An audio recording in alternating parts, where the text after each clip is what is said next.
ദൈവമക്കൾക്ക് ഞാൻ യേശുക്രിസ്തുവിന്റെ നാമത്തിൽ സ്നേഹവന്ദനം അറിയിക്കുകയാണ്. നമ്മുടെ ഗായക സംഘം മനോഹരമായ ഗാനങ്ങൾ ഒക്കെ പാടി ദൈവത്തെ മഹത്വപ്പെടുത്തി.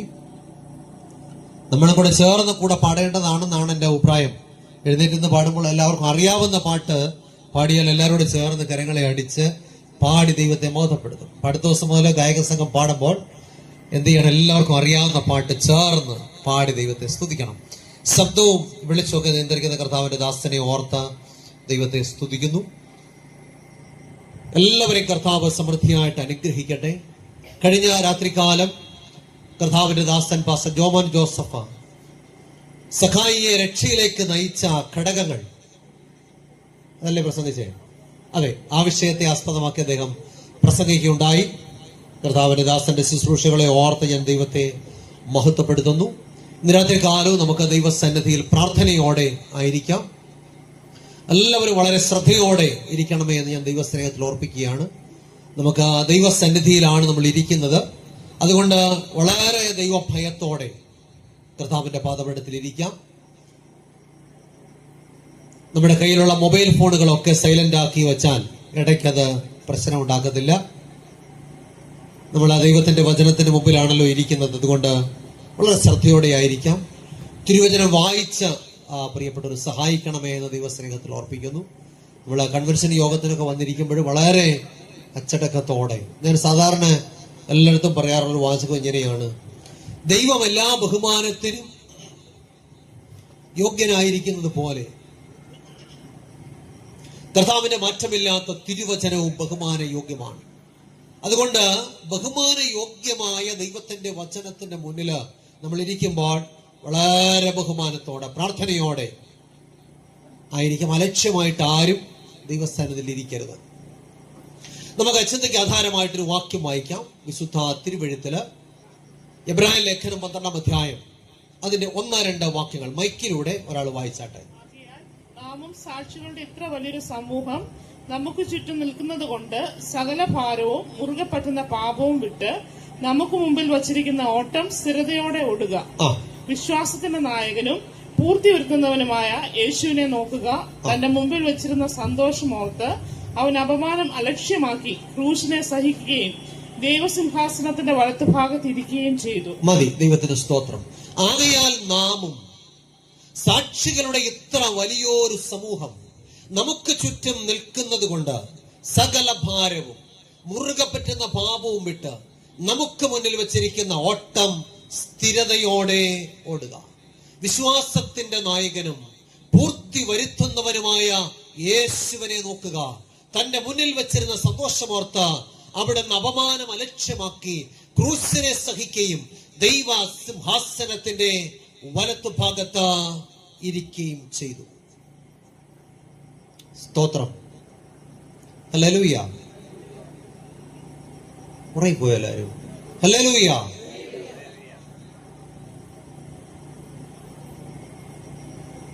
നമുക്ക് ഒരു വാക്ക് പ്രാർത്ഥിക്കാം. എല്ലാ പ്രിയപ്പെട്ടവരും ദൈവസന്നിധിയിൽ പ്രാർത്ഥിച്ചാട്ട്. ഇന്ന് രാത്രികാലം നിങ്ങളുടെ പ്രാർത്ഥന എനിക്ക് ആവശ്യമാണ്.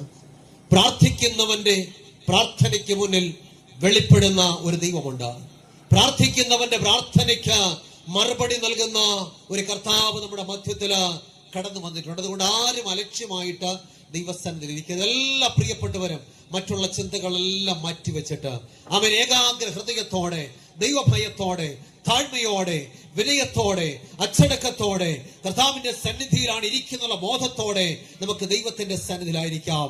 കണ്ണുകളെ അടയ്ക്കാം, പ്രാർത്ഥിക്കാം. അടിയങ്ങളെ ആഴമായി സ്നേഹിക്കുന്ന ഞങ്ങളുടെ നല്ല ദൈവമേ, സ്വർഗസ്ഥ പിതാവേ, ഈ കർത്താവെ കൺവെൻഷൻ യോഗത്തിന്റെ 2-ാമത്തെ രാത്രികാലത്തിനായിട്ട് നന്ദിയോടെ സ്തോത്രം. അവിടുത്തെ മക്കളാകുന്ന അടിയങ്ങൾക്ക് അവിടുത്തെ പാദപീഠത്തിൽ ഇരിക്കുവാൻ എന്റെ കർത്താവ് തന്ന അവസരത്തിനായിട്ട് നന്ദിയോടെ സ്തോത്രം. കർത്താവ് ഇന്ന് രാത്രികാലം ദൈവത്തിന്റെ പരിശുദ്ധാത്മാവ് ശക്തമായി അടിയങ്ങളോട് സംസാരിക്കണമെന്ന് പ്രാർത്ഥിക്കുന്നു. ആമേൻ. ദൈവത്തിന്റെ മാറ്റമില്ലാത്ത തിരുവചനം അടിയങ്ങളുടെ ഹൃദയത്തിന്റെ നല്ല നിലത്ത് വീഴുവാൻ, അത് നല്ല ഫലം പുറപ്പെടുവിക്കുവാൻ എന്റെ കർത്താവ് സഹായിക്കണമെന്ന് പ്രാർത്ഥിക്കുന്നു. പ്രാർത്ഥിക്കുന്നു.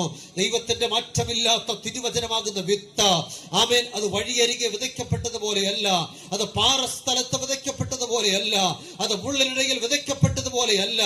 ആമേൻ, നല്ല നിലത്ത് വീണ വിത്ത് പോലെ നടിയുടെ ഹൃദയത്തിന്റെ നല്ല നിലത്ത് വീഴുവാൻ, അത് നല്ല ഫലം പുറപ്പെടുവിക്കുവാൻ എന്റെ കർത്താവ് സഹായിക്കണമെന്ന് പ്രാർത്ഥിക്കുന്നു. കടന്നു വന്നിരിക്കുന്ന എല്ലാ ദൈവമക്കൾക്കായിട്ട് നന്ദിയോടെ സ്തോത്രം. കർത്താവേ, ദൈവത്തിന്റെ പരിശുദ്ധാത്മാവ് ഓരോ ഹൃദയങ്ങളോടും ആമേൻ ശക്തമായി ഇന്ന് രാത്രികാലം വിട്ടുപെടുമാറാകണമെന്ന് പ്രാർത്ഥിക്കുന്നു. കർത്താവേ, ആരും വെറുതെ കടന്നു പോകുവാൻ കർത്താവ് അനുവദിക്കല്ലേ എന്ന് പ്രാർത്ഥിക്കുന്നു. ഇന്ന് രാത്രികാലം പുതിയ തീരുമാനത്തോടെ, ആമേൻ, പുതിയ പ്രതിഷ്ഠയോടെ കടന്നു പോകുവാൻ എന്നെ സ്വർഗത്തിലെ ദൈവം സഹായിക്കണമെന്ന് പ്രാർത്ഥിക്കുന്നു. ഈ പന്തലിനെയും പരിസരത്തെയും, ആമേൻ, ഈ ദേശത്തെയും ഇതിന്റെ ചുറ്റുപാടുകളെയും കർത്താവിന്റെ കരങ്ങളിലേക്ക് ഏൽപ്പിച്ച് പ്രാർത്ഥിക്കുന്നു. കർത്താവേ, ആമേൻ, ഇന്ന് രാത്രികാലത്തെ തിരുവചന കേൾവി അനേക വ്യക്തി ജീവിതങ്ങൾക്ക് മാനസാന്തരത്തിന്, അനേക പാപികൾ മാനസാന്തരപ്പെടുവാൻ, അനേക പിന്മാറ്റക്കാർ മടങ്ങി വരുവാൻ, അനേക രോഗികൾ സൗഖ്യമാകുവാൻ, രാത്രികാലം സ്വർഗം സന്തോഷിക്കുന്ന അവൻ രാത്രികാലമായി തീരുവാൻ കർത്താവ് ഇടയാക്കണമെന്ന് പ്രാർത്ഥിക്കുന്നു. വചനം സംസാരിക്കുന്ന അടിയനെയും താഴ്ത്തി സമർപ്പിക്കുന്നു. കർത്താവേ, അടിയന്റെ വായിലെ വാക്കുകൾ, അവൻ കേൾക്കുന്ന ഓരോ പ്രിയപ്പെട്ടവരുടെ ഹൃദയത്തിലെ ചിന്തകൾ എന്റെ കർത്താവിനെ ഏറ്റവും വിശുദ്ധമായിരിക്കാൻ തക്കവണ്ണം സഹായിക്കണമേ. മാനവും മഹത്വവും കർത്താവ് എടുക്കണമേ. യേശു ക്രിസ്തുവിന്റെ ധന്യമുള്ള നാമത്തിൽ താഴ്മയായിട്ട് യാചിക്കുന്നു. അടിയങ്ങളുടെ പ്രാർത്ഥന കേൾക്കണം നല്ല പിതാവേ, ആമേൻ. സ്തോത്രം. നമുക്കെല്ലാവർക്കും കരങ്ങളെ ഉയർത്തി ഉച്ചത്തിൽ ദൈവത്തെ സ്തുതിക്കാം. ഹല്ലേലൂയ. ശബ്ദം പോരാ. Hallelujah, hallelujah. വിശുദ്ധ വേദപുസ്തകത്തിൽ ഒരു വാക്യമുണ്ട്. മർക്കോസിന്റെ സുവിശേഷം 8-ാം അധ്യായം 38-ാമത്തെ വാക്യത്തിൽ ഇങ്ങനെ വായിക്കുന്നുണ്ട്. എങ്ങനെ വായിക്കുന്നു? വ്യഭിചാരവും പാപവുമുള്ള ഈ തലമുറയിൽ ആരെങ്കിലും എന്നെയും എന്റെ വചനങ്ങളെയും കുറിച്ച് മനുഷ്യരുടെ മുമ്പാകെ നാണിച്ചാൽ, മനുഷ്യപുത്രൻ തന്റെ പിതാവിന്റെ തേജസ്സിൽ വിശുദ്ധ ദൂതന്മാരുമായി വരുമ്പോൾ അവനെ കുറിച്ചും കേട്ടില്ല നാണിക്കും. നമ്മൾ ഒരുമിച്ചാ പോകുന്നത്. ഇങ്ങോട്ട് ശ്രദ്ധിച്ചിരിക്കണം. ഇടയ്ക്ക് ചോദ്യങ്ങളൊക്കെ ഉണ്ട് കേട്ടോ. അപ്പൊ ഇവിടെ വചനം പറയുകയാണ്, വ്യഭിചാരവും പാപവുമുള്ള ഈ തലമുറയിൽ ആരെങ്കിലും എന്നെ എന്റെ വചനത്തെ കുറിച്ച് നാണിച്ചാൽ, മനുഷ്യപുത്രൻ തന്റെ പിതാവിന്റെ തേജസ്സിൽ തന്റെ വിശുദ്ധ ദൂതന്മാരുമായിട്ട് വരുമ്പോൾ അവനെ കുറിച്ച് നാണിക്കും. അതുകൊണ്ട് ദൈവം നമ്മെ കുറിച്ച് നാണിക്കുവാനിടയാകരുത്. ലജ്ജയില്ലാത്തവർ കരങ്ങളെ ഉയർത്തി ശക്തമായിട്ട് ദൈവത്തെ സ്തുതിക്കാം. Hallelujah, praise the Lord. നമുക്ക് പ്രാർത്ഥനയോടെ ആയിരിക്കും. നിങ്ങളുടെ എല്ലാവരുടെയും വിലപ്പെട്ട പ്രാർത്ഥന എനിക്ക് ആവശ്യമാണ്. നാം പ്രാർത്ഥിച്ചാൽ നമ്മുടെ ദൈവം ഉത്തരം നൽകുന്ന ദൈവമാണ്. രാത്രികാലം ഇവിടെ ഇരിക്കുന്ന പ്രിയപ്പെട്ടവരുടെ മുഖങ്ങളൊക്കെ നോക്കിയിട്ട് എന്തോ വലിയ വിഷാദത്തിലും ഭാരത്തിലും ആയിരിക്കുന്നു എന്നെനിക്ക് തോന്നുകയാണ്. ഞാൻ കഴിഞ്ഞ ദിവസം ഒരു കൺവെൻഷന് പ്രസംഗിച്ച ദുഃഖവെള്ളിയുടെ സമയമായി. ഞാൻ ചോദിച്ചു, ദുഃഖവെള്ളി ആയതുകൊണ്ടാണോ നിങ്ങളൊക്കെ ഞാൻ ദുഃഖിച്ചിരിക്കുന്നതെന്ന്? ഇവിടെ ദുഃഖവെള്ളിയൊക്കെ കഴിഞ്ഞല്ലോ. സന്തോഷത്തോടെ ഇരുന്നാട്ടെ. നാം സന്തോഷത്തോടെ ദൈവസന്നിധിയിൽ പ്രാർത്ഥനയോടെ ഇരിക്കുന്നുവെങ്കിൽ ദൈവത്തിന്റെ വലിയ പ്രവൃത്തി നമ്മുടെ മധ്യത്തിൽ വെളിപ്പെടുവാനിടയായി തീരും. നമുക്കറിയാം, ദൈവസന്നിധിയിൽ ഹന്ന പ്രാർത്ഥിച്ചപ്പോൾ എന്ത് സംഭവിച്ചു? അവളുടെ പ്രാർത്ഥനയ്ക്ക് ഉത്തരം നൽകി ശമൂവേൽ പ്രവാചകനെ, അവൻ ശമൂവേൽ ബാലനെ ദൈവം ഹന്നയ്ക്ക് കൊടുക്കുവാനിടയായി തീർന്നു. കാരണം പ്രാർത്ഥന കേൾക്കുന്ന ഒരു ദൈവമുണ്ട്. ഹല്ലേലൂയ. കർമ്മേലിന്റെ മലമുകളില് ഏലിയാവ് കണ്ണുനീരോടെ നിലവിളിച്ചപ്പോൾ സ്വർഗത്തിൽ നിന്നും തീ ഇറങ്ങി ഉത്തരം നൽകിയ പ്രാർത്ഥനയ്ക്ക് മറുപടി നൽകുന്ന ഒരു കർത്താവുണ്ട്. ഹല്ലേലൂയ. ഇസ്രായേൽ ജനം ചെങ്കടലിന്റെ മുമ്പില് വഴിമുട്ടിയപ്പോൾ അവർക്ക് വേണ്ടി ചെങ്കടലിനെ രണ്ടായിട്ട് വിഭാഗിച്ച് അവരെ അക്കരെ കടത്തിയ നിലവിളി കേൾക്കുന്ന, പ്രാർത്ഥന കേൾക്കുന്ന ഒരു ദൈവമുണ്ട്. ഹല്ലേലൂയ. ദൈവത്തിന് സ്തോത്രം. ഇസ്രായേൽ ജനം മരുഭൂമിയില് ആഹാരമില്ലാതെ നിലവിളിച്ചപ്പോൾ അവൻ ശക്തിമാന്മാരുടെ അപ്പം കൊടുത്ത് അവരുടെ നിലവിളിക്ക് മറുപടി കൊടുത്ത ഒരു കർത്താവുണ്ട്. Praise the Lord. ആ കർത്താവ് നമ്മുടെ മധ്യത്തിൽ കടന്നു വന്നിട്ടുണ്ട്. വഴിയരികെ ഇരുന്നുകൊണ്ടിരുന്ന കുരുടൻ, യേശുവേ ദാവീദ് പുത്ര എന്നോട് കരുണയുണ്ടാകണമേ എന്ന് നിലവിളിച്ചപ്പോൾ അവന്റെ നിലവിളിക്ക് മുമ്പിൽ നിന്ന ഒരു കർത്താവുണ്ട്. ഇന്ന് രാത്രികാലം ഈ കർത്താവ് നമ്മുടെ മധ്യത്തിൽ കടന്നു വന്നിട്ടുണ്ട്. Hallelujah, hallelujah. ഈ കർത്താവ് നമ്മുടെ മധ്യത്തിൽ കടന്നു വന്നെന്ന് പറഞ്ഞിട്ടും ഒരു സന്തോഷം പോരാ. കർത്താവ് നമ്മുടെ നരേന്ദ്രമോദി, നമ്മുടെ ബഹുമാനമുള്ള പ്രധാനമന്ത്രി ഇവിടെ വന്നാൽ നമുക്ക് എല്ലാവർക്കും വളരെ സന്തോഷമാകും. അങ്ങനെയാണെങ്കിൽ നരേന്ദ്രമോദി എന്ന നമ്മുടെ ബഹുമാനമുള്ള പ്രധാനമന്ത്രിയെയും ഈ അഖിലാണ്ടത്തെയും സകല ചരാചരങ്ങളെയും സൃഷ്ടിച്ച അഖിലാണ്ടത്തിന്റെ ഉടയവൻ ഇന്ന് രാത്രികാലം നമ്മുടെ മധ്യത്തിൽ കടന്നു വന്നിട്ടുണ്ട് എന്ന് പറയുമ്പോൾ നമുക്ക് എന്ത് സന്തോഷമാണ്. Hallelujah, praise the Lord. ദൈവത്തിന് സ്തോത്രം. ഇന്ന് രാത്രികാലം പ്രാർത്ഥനയോടെ നമുക്ക് ദൈവത്തിന്റെ സന്നിധിയിലായിരിക്കാം. നിങ്ങളുടെ എല്ലാവരുടെയും ശ്രദ്ധ ഞാൻ തിരുവചനത്തിലേക്ക് ക്ഷണിക്കുകയാണ്. എന്റെ കയ്യിൽ ഒരു വിശുദ്ധ വേദപുസ്തകമുണ്ട്. കഴിഞ്ഞ രാത്രികാലം പാസ്റ്റർ ജോമോൻ ജോസഫ് ഈ വചനത്തിനെ കുറിച്ച് വളരെ വിശദമായിട്ടുള്ള കാര്യങ്ങളൊക്കെ പറഞ്ഞു. ദൈവത്തിന് സ്തോത്രം. അതുകൊണ്ട് രാത്രികാലം ഞാൻ അതിനൊന്നും മുതിരുന്നില്ല. ഈ തിരുവചനത്തിലേക്ക് നിങ്ങളുടെ ശ്രദ്ധയെ ഞാൻ ക്ഷണിക്കുകയാണ്. നമ്മൾ പാടാറുള്ളൊരു പാട്ടുണ്ട്. അതിങ്ങനെയാണ്: യേശുവിൻ തിരുപാദത്തിൽ ഇരുന്നു കേൾക്കന തന്റെ വിശുദ്ധ വാക്യത്തിൽ നമ്മുടെ ജീവന. യേശുവിൻ സുവിശേഷം ദിവ്യമാമുപദേശം കേൾക്കുക നാം. ജീവന്റെ വാക്യങ്ങൾ ഒന്നുകൂടെ ശബ്ദമുയർത്തി കേൾക്കുക നാം, കാക്കുക നാം. ദൈവത്തിന്റെ സ്തോത്രം. അപ്പൊ സ്വർഗം ദൈവത്തിന്റെ സിംഹാസനം, ഭൂമി ദൈവത്തിന്റെ പാദപീഠം. ആ ദൈവത്തിന്റെ പാദപീഠത്തിൽ നമ്മൾ ഇരിക്കുമ്പോൾ രാത്രികാലം പാടിയത് എങ്ങനെയാണ്? യേശുവിൻ തിരുപാദത്തിൽ ഇരുന്ന് കേൾക്കണം തന്റെ വിശുദ്ധ വാക്യത്തിൽ നമ്മുടെ ജീവനാം. യേശുവിൻ സുവിശേഷം ദിവ്യമാം ഉപദേശം അത് കേൾക്കുക നാം, കാക്കുക നാം. ജീവന്റെ വാക്യങ്ങൾ. ഇതെന്താണ്? ജീവന്റെ വചനമാണ്. ഹല്ലേലൂയ, ഇത് ജീവന്റെ വചനമാണ്. അടുത്ത വരി ഇങ്ങനെയാണ്: ദൈവവചനം ജീവനും ശക്തിയുമാകയാ ആത്മരക്ഷയുണ്ടേവനും ആത്മമരണം മാറും നീതിയിലവൻ വാഴും. കേൾക്കുക നാം.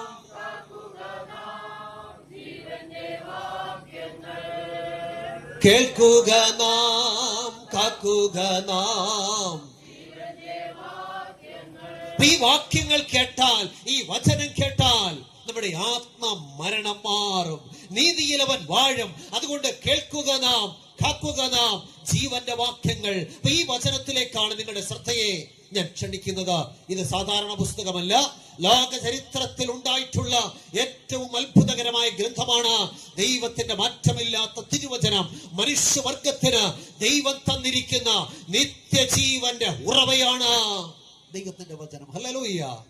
ആ വചനം നമ്മുടെ കരങ്ങളിൽ നിന്ന് ഉയർത്തി നമുക്ക് ദൈവത്തെ സ്തുതിക്കാം. ഹല്ലേലൂയ. ദൈവത്തിന് സ്തോത്രം. നിങ്ങളുടെ എല്ലാവരുടെയും കരങ്ങളിൽ വിശുദ്ധ വേദപുസ്തകം ഉള്ളത് ഓർത്ത ഞാൻ ദൈവത്തെ സ്തുതിക്കുകയാണ്. പലപ്പോഴും പലരുടെയും കയ്യിൽ വേദപുസ്തകം ഇല്ല. പക്ഷെ എന്തുണ്ട്? എല്ലാവരുടെയും ഇതുണ്ട്. ഇതില്ലാതെ ആരെങ്കിലും വന്നിട്ടുണ്ടോ? ഇല്ല. ഇതിനകത്തും വേദപുസ്തകമുണ്ട്. ഞാൻ ഇതിനകത്ത് വേദപുസ്തകം ഇടാറില്ല. അപ്പൊ പലരും ചോദിച്ച ഭാഷ ഇടാത്തത്, ഞാൻ പറഞ്ഞു ലോകത്തിലുള്ള സകല വേസ്റ്റും കിടക്കുന്ന കുപ്പത്തൊട്ടിയിൽ ഇടാനുള്ളതല്ല എന്റെ ദൈവത്തിന്റെ വചനം. ദൈവത്തിന് സ്തോത്രം. ഇത് ലോകത്തിലുള്ള സകല ചപ്പും ചവറും ഇതൊന്നും തുറന്നു നോക്കി, യൂട്യൂബും തുറന്നു നോക്കിക്കേ, ഫേസ്ബുക്കും തുറന്നു നോക്കിക്കേ. മനുഷ്യനെ കാണാൻ കൊള്ളാവുന്നതും കൊള്ളാത്തതുമായ സകല വേസ്റ്റും കിടക്കുന്ന കുപ്പത്തൊട്ടിക്കകത്ത് ദൈവത്തിന്റെ മാറ്റമില്ലാത്ത തിരുവചനമാകുന്ന ടേസ്റ്റുള്ള അപ്പം ഞാൻ ഇടാറില്ല കേട്ടോ. നിങ്ങൾക്ക് ഇടുന്നെങ്കിൽ ഇടാം, നിങ്ങളുടെയൊക്കെ തീരുമാനമാണ്. ഞാൻ എന്റെ തീരുമാനമാണ് പറഞ്ഞത്. ദൈവത്തിന് സ്തോത്രം. ഈ ദൈവത്തിന്റെ മാറ്റമില്ലാത്ത തിരുവചനം എത്ര ശ്രേഷ്ഠമാണ് പ്രിയമുള്ളവരെ. ഈ വചനത്തെ ചുമക്കുവാൻ, ഈ വചനത്തെ പ്രസംഗിക്കുവാൻ എന്റെ കർത്താവ് തന്ന വിലപ്പെട്ട അവസരത്തിനായി ഞാൻ ദൈവത്തെ വാഴ്ത്തുകയാണ്. ഹല്ലേലൂയ. എന്താണ് ഈ വചനത്തിന്റെ പ്രത്യേകത? ദൈവത്തിന്റെ വചനം ജീവനും ചൈതന്യമുള്ള ദൈവത്തിന്റെ വചനം, ഇരുവായ്ത്തലയുള്ള ഏത് വാളിനേക്കാളും മൂർച്ചയേറിയ ദൈവത്തിന്റെ വചനം പ്രാണനെയും ആത്മാവിനെയും സന്ധി മജ്ജകളെയും വേർവിടുവിക്കും വരെ തുളച്ചു ചെല്ലുന്ന ദൈവത്തിന്റെ വചനം, പാപികളെ മാനസാന്തരപ്പെടുത്തുന്ന ദൈവത്തിന്റെ വചനം, പിന്മാറ്റക്കാരനെ മടക്കി വരുത്തുന്ന ദൈവത്തിന്റെ വചനം, രോഗികളെ സൗഖ്യമാക്കുന്ന ദൈവത്തിന്റെ വചനം, മനം തകർന്നവരെ ആശ്വസിപ്പിക്കുന്ന ദൈവത്തിന്റെ വചനം, ജീവിതത്തിൽ പ്രത്യാശ നഷ്ടപ്പെട്ട വ്യക്തി ജീവിതങ്ങൾക്ക് പ്രത്യാശ നൽകുന്ന ദൈവത്തിന്റെ മാറ്റമില്ലാത്ത തിരുവചനം, ലോക ചരിത്രത്തിൽ ആമേൻ പരിവർത്തനത്തിന്റെ കൊടുങ്കാറ്റഴിച്ചുവിട്ട ദൈവത്തിന്റെ മാറ്റമില്ലാത്ത തിരുവചനം. ഹല്ലേലൂയ. തേനിനേക്കാളും തേൻകട്ടയേക്കാളും മാധുര്യമേറിയ ദൈവത്തിന്റെ വചനം, നമ്മുടെ പാതയ്ക്ക് പ്രകാശമേകുന്ന ദൈവത്തിന്റെ മാറ്റമില്ലാത്ത തിരുവചനം, മനുഷ്യ ജീവിതങ്ങളെ സമൂല പരിവർത്തനത്തിന് വിധേയമാക്കുന്ന ദൈവത്തിന്റെ വചനം, അബ്രാമിനെ അബ്രഹാമാക്കിയ ദൈവത്തിന്റെ വചനം, അവൻ യാക്കോബിനെ ഇസ്രായേലാക്കിയ ദൈവത്തിന്റെ വചനം, ഭീരുവായിരുന്ന പത്രോസിനെ ധീരനാക്കിയ ദൈവത്തിന്റെ വചനം, ക്രിസ്ത്യാനിത്വത്തിനെതിരെ പടവാളെടുത്ത ശൗലിനെ പൗലോസാക്കിയ ദൈവത്തിന്റെ വചനം, എന്നെയും നിങ്ങളെയും നിത്യതയുടെ വെളിച്ചത്തിലേക്ക് കൈപിടിച്ച് നടത്തുന്ന തമ്പുരാന്റെ തിരുവചനം. Hallelujah, hallelujah. രാത്രികാലം ഈ വചനത്തിലേക്ക് നിങ്ങളുടെ ശ്രദ്ധയെ ക്ഷണിക്കുകയാണ്. ഈ വചനം പറയുന്നു, ആകയാൽ നാമും സാക്ഷികളുടെ ഇത്ര വലിയൊരു സമൂഹം നമുക്ക് ചുറ്റും നിൽക്കുന്നത് കൊണ്ട് സകല ഭാരവും മുറുകെ പറ്റുന്ന പാപവും വിട്ട് നമുക്ക് മുന്നിൽ വെച്ചിരിക്കുന്ന ഓട്ടം സ്ഥിരതയോടെ ഓടുക. അടുത്ത വാക്യം എങ്ങനെയാണ്? വിശ്വാസത്തിന്റെ നായകനും പൂർത്തി വരുത്തുന്നവനുമായ യേശുവിനെ നോക്കുക. തന്റെ മുന്നിൽ വെച്ചിരുന്ന സന്തോഷമോർത്ത് അവിടുന്ന് അപമാനം അലക്ഷ്യമാക്കി ക്രൂശിനെ സഹിക്കുകയും ദൈവ സിംഹാസനത്തിന്റെ വലത്ത് ഭാഗത്തിരിക്കുകയും ചെയ്തു. ഇന്നത്തെ രാത്രികാലത്ത് നമ്മുടെ പ്രസംഗ വിഷയം സ്ഥിരതയുള്ള ക്രിസ്തീയ ജീവിതം. എന്താണ് വിഷയം? സ്ഥിരതയുള്ള. അപ്പൊ ക്രിസ്തീയ ജീവിതത്തിൽ സ്ഥിരതയുള്ളവരായിരിക്കണം. വചനം പറയുന്നു, നിങ്ങളുടെ മുന്നിൽ വെച്ചിരിക്കുന്ന ഓട്ടം സ്ഥിരതയോടെ ഓടുക. അപ്പൊ സ്ഥിരതയുള്ള ക്രിസ്തീയ ജീവിതം. ഈ എബ്രായ ലേഖനം ആരാ എഴുതിയത്? അത് ആരാ എഴുതിയെന്ന് പറഞ്ഞിട്ടില്ല. എന്നാൽ നമ്മൾ വിശ്വസിക്കുന്നത് അപ്പോസ്തലനായ പൗലോസ് ആണെന്നാണ്, അല്ലെ?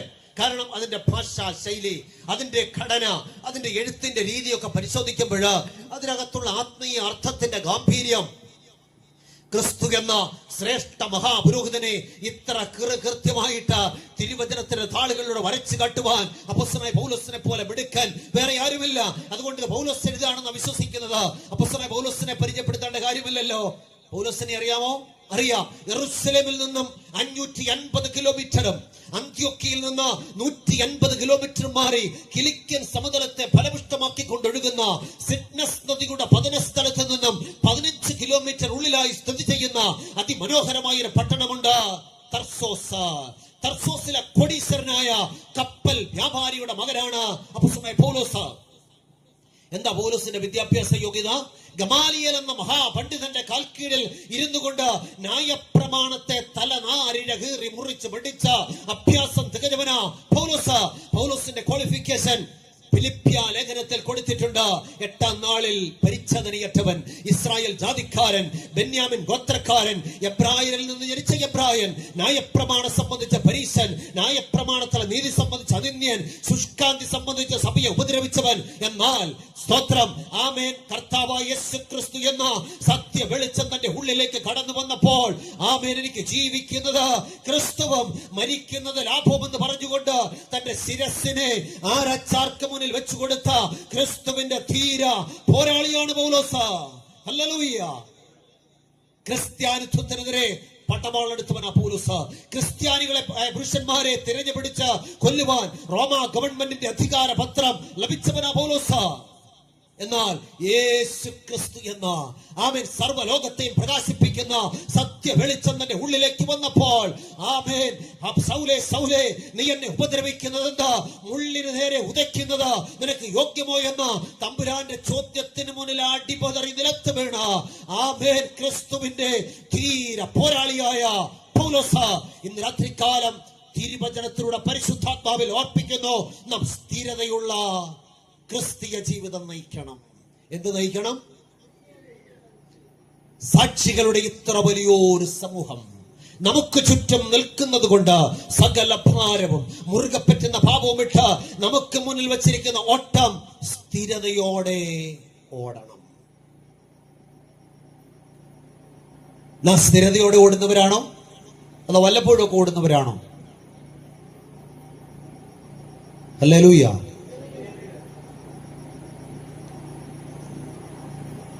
നാം ഏതൊക്കെ മേഖലകളിലാണ് സ്ഥിരതയോടെ ഓടേണ്ടത്? വായിക്കാം. പത്രോസിന്റെ 1-ാം ലേഖനം 5-ാം അധ്യായം 9-ാമത്തെ വാക്യം. പത്രോസിന്റെ 1-ാം ലേഖനം 5-ാം അധ്യായം 9-ാമത്തെ വാക്യം. ലോകത്തിൽ നിങ്ങൾക്കുള്ള സഹോദര വർഗത്തിന് ആ വക കഷ്ടപ്പാടുകൾ തന്നെ പൂർത്തിയായി വരുന്നു എന്നറിഞ്ഞ് വിശ്വാസത്തിൽ സ്ഥിരമുള്ളവരായി അവനോട് എതിർത്ത് നിൽപ്പി. ദൈവത്തിന് സ്തോത്രം. അപ്പൊ അവിടെ നമ്മൾ വായിച്ച വാക്യം, ലോകത്തിൽ നിങ്ങൾക്കുള്ള സഹോദര വർഗത്തിന് ആ വക കഷ്ടപ്പാടുകൾ തന്നെ പൂർത്തിയായി വരുന്നു എന്നറിഞ്ഞ്, അടുത്ത വാക്യം എങ്ങനെ വായിച്ചത്? വിശ്വാസത്തിൽ സ്ഥിരമുള്ളവരായി അവനോട് എതിർത്ത് നിൽപ്പീൻ. അപ്പൊ നമ്മൾ ഏത് കാര്യത്തിൽ സ്ഥിരമുള്ളവരായിട്ട് മാറണം? ശ്രദ്ധിച്ചില്ല വാക്യം. ഒന്നുകൂടെ പറയാം. ലോകത്തിൽ നിങ്ങൾക്കുള്ള സഹോദരവർഗത്തിന് ആ വക കഷ്ടപ്പാടുകൾ തന്നെ പൂർത്തിയായി വരുന്നു എന്നറിഞ്ഞ് വിശ്വാസത്തിൽ സ്ഥിരമുള്ളവരായി. എവിടെ സ്ഥിരമുള്ളവരായിട്ട് മാറണം? വിശ്വാസത്തിൽ. ദൈവത്തിന് സ്തോത്രം. നാം വിശ്വാസത്തിൽ സ്ഥിരമുള്ളവരായിട്ട് മാറണം. നാം വിശുദ്ധ വേദപുസ്തകം പഠിച്ചാൽ വിശ്വാസത്തിന് വളരെ പ്രാധാന്യമുണ്ട്, അല്ലെ? വിശ്വാസത്തിന് പ്രാധാന്യമുണ്ടോ? വിശ്വാസത്തിന് വളരെ പ്രാധാന്യമുണ്ട്. എന്താ കാരണം? എന്താണ് ഈ വിശ്വാസത്തിന്റെ പ്രാധാന്യം? രക്ഷയും വിശ്വാസവും തമ്മിൽ ചേർന്നിരിക്കുന്നു. അപ്പോസ്തലന്മാരുടെ പ്രവൃത്തികൾ 16:31 നമുക്ക് കാണാതറിയാവുന്ന വാക്യമാണ്. എന്താണ് വാക്യം? കർത്താവായ യേശുവിൽ വിശ്വസിക്കുക, എന്നാൽ നീയും നിന്റെ കുടുംബവും രക്ഷ പ്രാപിക്കും. അപ്പൊ നമുക്ക് ഈ രക്ഷയും വിശ്വാസവും തമ്മിൽ അഭേദ്യമായിട്ട് ബന്ധപ്പെട്ടിരിക്കുന്നു. അപ്പൊ നമ്മൾ വിശ്വാസത്തിൽ സ്ഥിരമുള്ളവരായിട്ട് മാറണം. കാരണം ദൈവം മനുഷ്യന് രക്ഷ ക്രമീകരിച്ചിരിക്കുന്നത് വിശ്വാസത്തിൽ കൂടെയാണ്. വചനം പറയാണ്, കർത്താവായ യേശുവിൽ വിശ്വസിക്ക. എന്ത് വിശ്വസിക്കണം? എന്തോ വിശ്വസിക്കണം? അങ്ങനെയാണോ? അല്ല. റോമാലേഖനം 10-ാം അധ്യായം 9-ാമത്തെ വാക്യം. എന്ത് വിശ്വസിക്കണമെന്ന് അവിടെ കൊടുത്തിട്ടുണ്ട്. റോമാലേഖനം 10-ാം അധ്യായം 9-ാമത്തെ വാക്യം. യേശുവിനെ കർത്താവെന്ന് വായ് കൊണ്ട് ഏറ്റുപറയുകയും ദൈവം യേശുവിനെ മരിച്ചവരിൽ നിന്ന് ഉയർത്തെഴുന്നേൽപ്പിച്ചു എന്ന് ദൈവത്തിന് സ്തോത്രം. അപ്പൊ നോക്കിയേ, യേശുവിനെ കർത്താവെന്ന് വായ് കൊണ്ട് ഏറ്റുപറയണം. ദൈവം യേശുവിനെ മരിച്ചവരിൽ നിന്ന് ഉയർത്തെഴുന്നേൽപ്പിച്ചു എന്ന് ഹൃദയം കൊണ്ട് വിശ്വസിക്കുകയും ചെയ്താൽ നിരക്ഷിക്കപ്പെടും. അപ്പൊ രക്ഷയും വിശ്വാസവും തമ്മിൽ ബന്ധപ്പെട്ടിരിക്കുന്നു. അപ്പൊ എന്റെ ചോദ്യം, എന്തുകൊണ്ടാണ് ദൈവം മനുഷ്യവർഗത്തിന് രക്ഷയ്ക്കായി വിശ്വാസമെന്ന വ്യവസ്ഥ വെച്ചത്? വേറെ വല്ല വ്യവസ്ഥ വെച്ചാ പോരായിരുന്നു? നിങ്ങളങ്ങ് മണർകാട്ട് വാ, രക്ഷ തരാം. അല്ലെങ്കിൽ എടത്തുവായിൽ വാ, രക്ഷ തരാം. അല്ലെങ്കിൽ നിങ്ങൾ അങ്ങ് വേറെ വല്ലയിടത്തും വാ, ഞാൻ രക്ഷ തരാം എന്ന് യേശു പറഞ്ഞില്ല. പിന്നെ യേശു പറഞ്ഞത് എന്താണ്? കർത്താവായ യേശുവിൽ വിശ്വസിക്ക, എന്നാൽ നീയും നിന്റെ കുടുംബവും രക്ഷ പ്രാപിക്കും. അപ്പൊ രക്ഷയ്ക്കുള്ള വ്യവസ്ഥ വിശ്വാസമാണ്. എന്താ കാരണം? കാരണം മനുഷ്യകുലത്തിന് രക്ഷ നഷ്ടപ്പെട്ടത് എങ്ങനെയാ? അവിശ്വാസ നിമിത്തമാണ്. രക്ഷ എങ്ങനെ നഷ്ടപ്പെട്ടു പോയത്? അവിശ്വാസ നിമിത്തം. സംശയമുണ്ടോ? ഉൽപ്പത്തി പുസ്തകം 2:16-17 വാക്യങ്ങൾ. ഉൽപ്പത്തി 2:16-17 വാക്യങ്ങൾ. യഹോവയായ ദൈവം മനുഷ്യനോട് കൽപ്പിച്ചു എന്തെന്നാൽ, തോട്ടത്തിലെ സകല വൃക്ഷങ്ങളുടെയും ഫലം നിനക്ക് ഇഷ്ടം പോലെ തിന്നാം, എന്നാൽ നന്മ തിന്മകളെ കുറിച്ചുള്ള അറിവിന്റെ വൃക്ഷത്തിൻ ഫലം തിന്നരുത്, തിന്നുന്ന നാളിൽ നീ മരിക്കും. ദൈവത്തിന് സ്തോത്രം. ബാക്കി ശ്രദ്ധിച്ചോ. യഹോവയായ ദൈവം മനുഷ്യനോട് കൽപ്പിച്ചതെന്നാൽ, തോട്ടത്തിലെ സകല വൃക്ഷങ്ങളുടെയും ഫലം നിനക്ക് ഇഷ്ടം പോലെ തിന്നാം, എന്നാൽ നന്മ തിന്മകളെ കുറിച്ചുള്ള അറിവിന്റെ വൃക്ഷത്തിന്റെ ഫലം തിന്നരുത്, തിന്നുന്ന നാളിൽ നീ മരിക്കും. അപ്പൊ ദൈവം ഒരു കാര്യം ഉറപ്പായിട്ട് പറഞ്ഞു, തിന്നുന്ന നാളിൽ നീ മരിക്കും. എന്നാൽ ഉൽപ്പത്തി പുസ്തകം 3-ാം അധ്യായം 4-5 വാക്യങ്ങൾ വായിക്കുമ്പോൾ വേറൊരാൾ വന്ന് വേറൊരു കാര്യം പറഞ്ഞു. എന്താ പറഞ്ഞത്? ഉൽപ്പത്തി 3:4-5 വാക്യങ്ങൾ. പാമ്പ് സ്ത്രീയോട്, നിങ്ങൾ മരിക്കുകയില്ല നിശ്ചയം, അത് തിന്നുന്ന നാളിൽ നിങ്ങളുടെ കണ്ണ് തുറക്കുകയും നിങ്ങൾ നന്മ തിന്മകളെ അറിയുന്നവരായി ദൈവത്തെ പോലെ ആകുകയും ചെയ്യുമെന്ന് ദൈവം അറിയുന്നു എന്ന് പറഞ്ഞു. ദൈവത്തിന് സ്തോത്രം. അപ്പൊ നോക്കിയ, പാമ്പ് സ്ത്രീയോട്, നിങ്ങൾ മരിക്കയില്ല നിശ്ചയം, അത് തിന്നുന്ന നാളിൽ നിങ്ങളുടെ കണ്ണ് തുറക്കുകയും നിങ്ങൾ നന്മ തിന്മകളെ അറിയുന്നവരായി ദൈവത്തെ പോലെ ആകുകയും ചെയ്യുമെന്ന് ദൈവം അറിയുന്നു എന്ന് പറഞ്ഞു. അപ്പൊ ദൈവം ഒരു കാര്യം പറഞ്ഞു, പാമ്പ് വേറൊരു കാര്യം പറഞ്ഞു. എന്റെ ചോദ്യം, ഇതിൽ മനുഷ്യൻ ആരെ വിശ്വസിച്ചു? പാമ്പിനെ വിശ്വസിച്ചു, അല്ലേ? അപ്പൊ മനുഷ്യൻ ഏദൻ തോട്ടത്തിൽ ചെയ്ത പാപം എന്താണ്? അവിശ്വാസം, അല്ലേ? അപ്പൊ നമ്മൾ സാറിന് പറയും മനുഷ്യൻ അനുസരണക്കേടാ കാണിച്ചത്. ശരിയാ, അനുസരണക്കേടാ. പക്ഷേ ഈ അനുസരണക്കേടിലേക്ക് പോകുന്നതിന് മുമ്പ് അവർ ഹൃദയത്തിൽ ദൈവത്തെ അവിശ്വസിച്ചു. അപ്പൊ അവിശ്വാസമാണ് പാപമായിട്ട് മാറിയത്. അതുകൊണ്ട് ദൈവം രക്ഷയ്ക്ക് ഒരു വ്യവസ്ഥ വെച്ചിരിക്കുന്ന എന്താണ്? വിശ്വാസം. വിശ്വാസം കൂടാതെ ദൈവത്തെ പ്രസാദിപ്പിക്കാൻ കഴിയുന്നതല്ല. അതുകൊണ്ടാണ് എബ്രായ ലേഖന കർത്താവ് പറഞ്ഞത്, നിങ്ങളുടെ മുന്നിൽ വെച്ചിരിക്കുന്ന ഓട്ടം സ്ഥിരതയോടെ ഓടണം. അതിന് വിശ്വാസത്തിന്റെ നായകനും പൂർത്തി വരുത്തുന്നവനുമായ യേശുവിനെ നോക്കണമെന്ന് ദൈവത്തിന്റെ വചനം നമ്മോട് പറയുന്നു. ദൈവത്തിന് സ്തോത്രം. അപ്പൊ ഇവിടെ തിരുവചനം വ്യക്തമായിട്ട് പറയുന്നു, പാപം എന്ന് പറയുന്നത് അവിശ്വാസമാണ്. യോഹന്നാന്റെ സുവിശേഷം 16-ാം അധ്യായം 9-ാമത്തെ വാക്യം. യോഹന്നാൻ 16:9. അവർ എന്നിൽ വിശ്വസിക്കായകൊണ്ട് പാപത്തെക്കുറിച്ചും ഞാൻ പിതാവിന്റെ അടുക്കൽ പോകുകയും നിങ്ങൾ ഇനി എന്നെ കാണാതിരിക്കുകയും ചെയ്യുന്നത് കൊണ്ട് നീതിയെക്കുറിച്ചും ഈ ലോകത്തിന്റെ പ്രഭു വിധിക്കപ്പെട്ടിരിക്കൊണ്ട് ന്യായവിധിയെക്കുറിച്ചും തന്നെ. അപ്പൊ നോക്കി, ഇവിടെ യേശു കർത്താവ് പറയുകയാണ്, അവർ എന്നിൽ വിശ്വസിക്കായ കൊണ്ട് പാപത്തെക്കുറിച്ച്. അപ്പൊ പാപം എന്താണ്?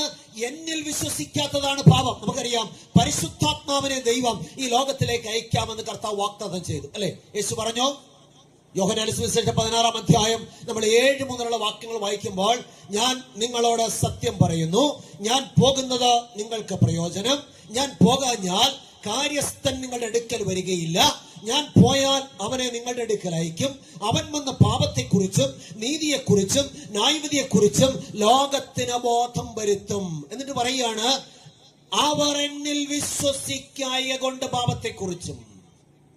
അപ്പൊ എന്ത് ബോധമാ പരിശുദ്ധാത്മാവ് മനുഷ്യന് വരുത്തുന്നത്? പാപമെന്ന് പറയുന്നത് യേശുവിൽ വിശ്വസിക്കാത്തതാണ്. അപ്പൊ ദൈവത്തെ അവിശ്വസിക്കുന്നതാണ് പാപമെന്ന് പരിശുദ്ധാത്മാവ് ബോധം വരുത്തുമെന്ന് ദൈവത്തിന്റെ വചനം പറയുന്നു. അതുകൊണ്ട് സാക്ഷികളുടെ ഇത്ര വലിയൊരു സമൂഹം നമുക്ക് ചുറ്റും നിൽക്കുന്നത് കൊണ്ട് സകല ഭാരവും മുറുകെ പറ്റുന്ന പാപവും വിട്ട് നമുക്ക് മുന്നിൽ വെച്ചിരിക്കുന്ന ഓട്ടം സ്ഥിരതയോടെ ഓടണം. ഒന്ന്, നാം വിശ്വാസത്തിൽ സ്ഥിരമുള്ളവരായിട്ട് ഓടണം. നമ്മുടെ വിശ്വാസ ജീവിതം എങ്ങനെയിരിക്കുന്നു? പണ്ടുണ്ടായിരുന്ന വിശ്വാസം ഇന്നുണ്ടോ? ഉണ്ടോ? ഉള്ളവരുണ്ട്, അല്ലെ? എന്നാൽ പണ്ടുള്ള വിശ്വാസമൊക്കെ ഒത്തിരി കുറഞ്ഞിരിക്കുന്ന ഒരു കാലഘട്ടമാണ്. ഞാൻ പലപ്പോഴും ശ്രദ്ധിക്കാറുണ്ട്, പണ്ട് വിശ്വാസത്തിലേക്ക് വരുന്ന സമയത്ത് കുടുംബ പ്രാർത്ഥനയുണ്ടായിരുന്നു. എല്ലാ സന്ധ്യയ്ക്കും എല്ലാ പ്രഭാതങ്ങളിലും ഭവനങ്ങളിൽ കുടുംബ പ്രാർത്ഥനയുണ്ടായിരുന്നു. എന്നാൽ ഇന്ന് വേറെ മറ്റ് പലതും ഇവിടെ നടക്കുകയാണ്, അല്ലെ? പണ്ട് വിശ്വാസത്തിലേക്ക് വന്ന സമയത്ത് എല്ലാ വിശുദ്ധ ദിവസത്തിലും ദൈവസന്നിധിയിൽ ആരാധനയ്ക്ക് വരുമായിരുന്നു. ഇന്നോ നമ്മൾ ശ്രദ്ധിക്കുക, വിശ്വാസത്തിൽ സ്ഥിരമുള്ളവരായിരിക്കണമെന്ന് ദൈവത്തിന്റെ വചനം പറയുന്നു. നമ്മൾ എബ്രായ ലേഖനം പഠിച്ചു കഴിഞ്ഞാൽ എബ്രായ ലേഖനത്തില് 11-ാം അധ്യായത്തില് വിശ്വാസ വീരന്മാരുടെ ഒരു വലിയ പട്ടിക തന്നെ ഇവിടെ കൊടുത്തിട്ടുണ്ട്.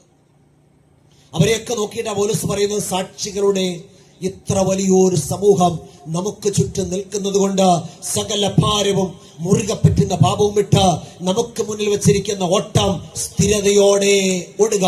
നമ്മുടെ പാഠപുസ്തകം ഒരു പാട്ടുണ്ടല്ലോ, വിശ്വാസനാടെ നോക്കി വേഗമോടിടാ. എല്ലാവരും ചേർന്ന് കരങ്ങളെ അടിച്ചാൽ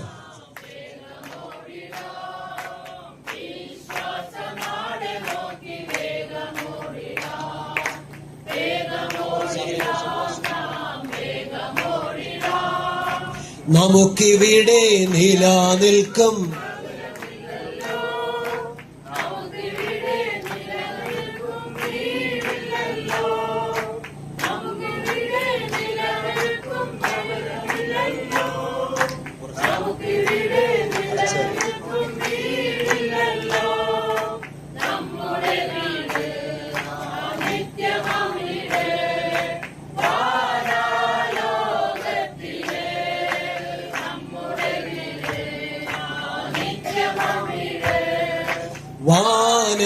വാനലോകത്തിലെ വിശ്വാസനാടെ വിശ്വാസനാട് വേഗമോടിടാം നാം വേഗമോടിടാം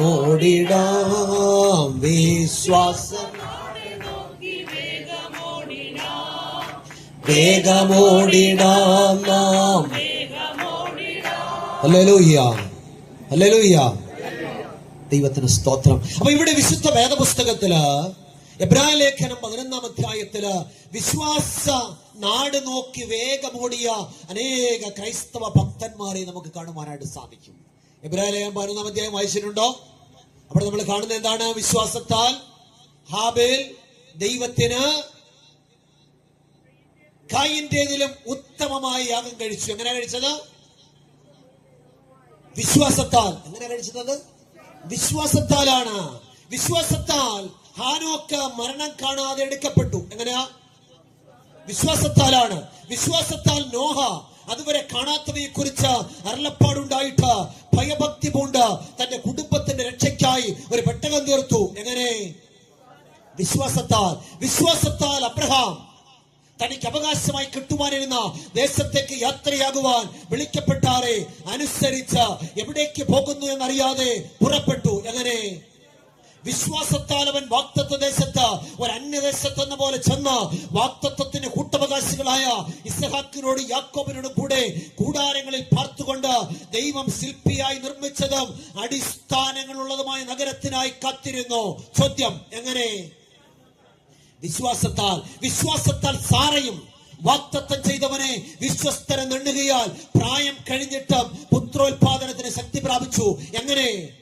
വിശ്വാസത്താൽ. വിശ്വാസത്താൽ അബ്രഹാം താൻ പരീക്ഷിക്കപ്പെട്ടപ്പോൾ ഇസ്ഹാക്കിനെ യാഗം കഴിച്ചു. ചോദ്യം, എങ്ങനെ? വിശ്വാസത്താൽ. വിശ്വാസത്താൽ യാക്കോബ് ഇസ്ഹാക്ക് യാക്കോബിനെയും യേശാവിനെയും ഭാവികാലം സംബന്ധിച്ച് അനുഗ്രഹിച്ചു. എങ്ങനെ? വിശ്വാസത്താൽ. വിശ്വാസത്താൽ യാക്കോബ് യേശാവിനെയും യോസഫിന്റെ മക്കളെ ഇരുവരെയും അനുഗ്രഹിക്കുകയും തന്റെ വടിയുടെ അറ്റത്ത് ചാരിക്കൊണ്ട് നമസ്കരിക്കുകയും ചെയ്തു. എങ്ങനെയാണ്? വിശ്വാസത്താലാണ്. വിശ്വാസത്താൽ യോസഫ് താൻ മരിപ്പാറായപ്പോൾ ഇസ്രായേൽ മക്കളുടെ പുറപ്പാടിന്റെ കാര്യം ഓർപ്പിച്ച് തന്റെ അസ്ഥികളെ കുറിച്ച് കൽപ്പന കൊടുത്തു. ചോദ്യം, എങ്ങനെ? ദൈവത്തിന് സ്തോത്രം. വിശ്വാസത്താൽ. താഴോട്ട് വായിക്കുമ്പോൾ വിശ്വാസത്താൽ മോശയുടെ ജനനത്തിങ്കൽ ശിശു സുന്ദരൻ എന്ന അമ്മയപ്പന്മാർ കാണുകയാൽ രാജാവിന്റെ കോപം ഭയപ്പെടാതെ അവരെ 3 മാസം ഒളിപ്പിച്ചു വെച്ചു. ചോദ്യം, എങ്ങനെ? വിശ്വാസത്താലാണ്. വിശ്വാസത്താൽ മോശ താൻ വളർന്നപ്പോൾ പാപത്തിന്റെ സകലവിധ തൽക്കാല ഭോഗത്തെക്കാളും ദൈവജനത്തോടുകൂടെ കഷ്ടം അനുഭവിക്കുന്നത് തിരഞ്ഞെടുത്തു. എങ്ങനെ? വിശ്വാസത്താലാണ്. ദൈവത്തിന് സ്തോത്രം. വിശ്വാസത്താൽ അവൻ അദൃശ്യ ദൈവത്തെ കണ്ടതുപോലെ ഉറച്ചു നിൽക്കുകയാൽ രാജാവിന്റെ കോപം ഭയപ്പെടാതെ മിസ്രൈം വിട്ടുപോന്നു. എങ്ങനെ? വിശ്വാസത്താലാണ്. വിശ്വാസത്താൽ അവർ പെസഹയും ചോരത്തളിയും ആചരിച്ചു. ദൈവത്തിന് സ്തോത്രം. എങ്ങനെ? വിശ്വാസത്താലാണ്. താഴ്ത്തു വായിക്കുമ്പോൾ വിശ്വാസത്താൽ രാഹാബ് എന്ന വേശ്യ ഒറ്റുകാരെ സമാധാനത്തോടെ കൈക്കൊണ്ടത് കൊണ്ട് അവിശ്വാസികളോട് നശിക്കാതിരുന്നു. എങ്ങനെയാണ്? വിശ്വാസത്താലാണ്.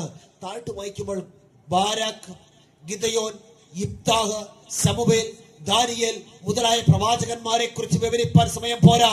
വിശ്വാസത്താൽ അവർ രാജ്യങ്ങളെ അടക്കി. വിശ്വാസത്താൽ അവർ നീതി നടത്തി. സിംഹങ്ങളുടെ വായടച്ചു. തീയുടെ ബലം കെടുത്തു. വാളിന്റെ വായ്ക്ക് തെറ്റി യുദ്ധത്തിൽ വീരന്മാരായി തീർന്നു. എങ്ങനെയാണ്? ദൈവത്തിന്റെ സ്തോത്രം. വിശ്വാസത്താലാണ്. അതുകൊണ്ട് വചനം പറയുന്നു, നാം വിശ്വാസത്തിൽ സ്ഥിരമുള്ളവരായിട്ട് മാറണം. Hallelujah hallelujah. വിശ്വാസത്തിൽ സ്ഥിരമുള്ളവരായിരിക്കണം. പ്രിയമുള്ളവരെ, വിശ്വാസം എന്ന് പറയുന്നത് തങ്കലിപികളിൽ എഴുതപ്പെട്ട തടിച്ച ഗ്രന്ഥങ്ങളല്ല വിശ്വാസത്തിന്റെ അടിസ്ഥാനം. പിന്നെയോ അത് ദൈവദത്തമായ വെളിപ്പാടാണ്. നാം മുഴക്കുന്ന സുവിശേഷ ഗീതങ്ങൾ കേട്ട് സാത്താന്റെ മുന്നണിപ്പട ഓടി ഒളിക്കണം. നമ്മുടെ പാട്ട് കേട്ട സാത്താൻ ഇങ്ങോട്ട് വരും. നമ്മുടെ സുവിശേഷ ഗീതങ്ങൾ കേട്ട് സാത്താന്റെ മുന്നണിപ്പട ഓടി ഒളിക്കണം. നമ്മുടെ പ്രാർത്ഥനയുടെ ശബ്ദത്തിങ്കൽ സാത്താന്റെ കോട്ടകൾ കുലുങ്ങണം. നമ്മുടെ വിശ്വാസത്തിന്റെ തായ്വേരുകൾ ദൈവകൃപയുടെ ആഴങ്ങളിലേക്ക് ഇറങ്ങണം. അതിന്റെ ശാഖാവേരുകൾ വേദപുസ്തകത്തിലെ 66 പുസ്തകങ്ങളിൽ കൂടി കടന്നു കയറി ജീവജലത്തിന്റെ ഉറവകൾ ഊറ്റിക്കുടിക്കണം. ദൈവത്തിന് സ്തോത്രം. എന്ന് പറഞ്ഞാൽ വിശ്വാസത്തിൽ സ്ഥിരമുള്ളവരായിട്ട് നാം മാറണം. അതുകൊണ്ടാണ് വായിച്ചത്, ലോകത്തിൽ നിങ്ങൾക്കുള്ള സഹോദരവർഗത്തിന് ആ വക കഷ്ടപ്പാടുകൾ തന്നെ പൂർത്തിയായി വരുന്നറിഞ്ഞ് നാം വിശ്വാസത്തിൽ സ്ഥിരമുള്ളവരായിട്ട് മാറണം. കാരണം മനുഷ്യന് രക്ഷ ദൈവം ക്രമീകരിച്ചിരിക്കുന്നത് വിശ്വാസത്താലാണ്. ദൈവത്തിന് സ്തോത്രം. ആകയാൽ നാമും സാക്ഷികളുടെ ഇത്ര വലിയൊരു സമൂഹം നമുക്ക് ചുറ്റും നിൽക്കുന്നത് കൊണ്ട് സകല ഭാരവും മുറുകെ പറ്റുന്ന പാപവും വിട്ട് നമുക്ക് മുന്നിൽ വെച്ചിരിക്കുന്ന ഓട്ടം സ്ഥിരതയോടെ ഓടണം. ഒന്ന്, എങ്ങനെ ഓടണമെന്നാ കേട്ടത്? വിശ്വാസത്തിൽ സ്ഥിരമുള്ളവരായി. വിശ്വാസത്തിൽ സ്ഥിരമുള്ളവരായി. ദൈവത്തിന് സ്തോത്രം. കാലം കഴിയും തോറും വിശ്വാസം കുറഞ്ഞു കുറഞ്ഞു വരുന്നവരായിട്ടല്ല, വിശ്വാസത്തിൽ വർധനയുണ്ടാകണം. കാലം കഴിയും തോറും സഭയിൽ ജനങ്ങൾ കുറഞ്ഞു കുറഞ്ഞു വരുന്നവരായിട്ടല്ല, പിന്നെയോ വിശ്വാസ സമൂഹം വർദ്ധിക്കണം. അല്ലെ, 12 പേരെ കർത്താവ് അയച്ചു. 12 പേർ എത്രയായിട്ട് മാറി? 3000 മാറി. 3000 എത്രയായിട്ട് മാറി? 5000 മാറി. 5000 10,000 മാറി. ലക്ഷങ്ങൾ, കോടികൾ. ആമേൻ. വിശ്വാസ വീരന്മാർ വർദ്ധിച്ചു വന്നു. കാരണം എന്താ? അവരുടെ ഓട്ടം വിശ്വാസത്തിൽ സ്ഥിരമുള്ളവരായിരുന്നു. ഇനി 2, നാം ഏത് കാര്യത്തിൽ സ്ഥിരതയുള്ളവരായിട്ട് മാറണം? വായിക്കാം. ദാനിയേൽ പ്രവാചകന്റെ പുസ്തകം 3-ാം അധ്യായം 17-18 വാക്യങ്ങൾ. ദാനിയേൽ 3:17-18 വാക്യങ്ങൾ. ഞങ്ങൾ സേവിക്കുന്ന ദൈവത്തിന് ഞങ്ങളെ വിടുവിപ്പാൻ കഴിയുമെങ്കിൽ അവൻ ഞങ്ങളെ എരിയുന്ന തീച്ചുളയിൽ നിന്നും രാജാവിന്റെ കയ്യിൽ നിന്നും വിടുവിക്കും. അല്ലെങ്കിലും ഞങ്ങൾ രാജാവിന്റെ ദേവന്മാരെ സേവിക്കുകയില്ല, രാജാവ് നിർത്തിയ സ്വർണ്ണബിംബത്തെ നമസ്കരിക്കുകയുമില്ല എന്നറിഞ്ഞാലും എന്നുത്തരം പറഞ്ഞു. ദൈവത്തിന് സ്തോത്രം. നമ്മൾ വായിച്ച വാക്യം, ഞങ്ങൾ സേവിക്കുന്ന ദൈവത്തിന് ഞങ്ങളെ വിടുവിപ്പാൻ കഴിയുമെങ്കിൽ അവിടുന്ന് ഞങ്ങളെ രാജാവിന്റെ കയ്യിൽ നിന്നും എരിയുന്ന തീച്ചൂളയിൽ നിന്നും വിടുവിക്കും. അല്ലെങ്കിൽ ഞങ്ങൾ രാജാവിന്റെ ദേവന്മാരെ നമസ്കരിക്കുകയില്ല, രാജാവ് നിർത്തിയ സ്വർണ്ണബിംബത്തെ നമസ്കരിക്കുകയുമില്ല എന്നറിഞ്ഞാലും ഉത്തരം പറഞ്ഞു. ആരുടെ വാക്കുകളാണ്?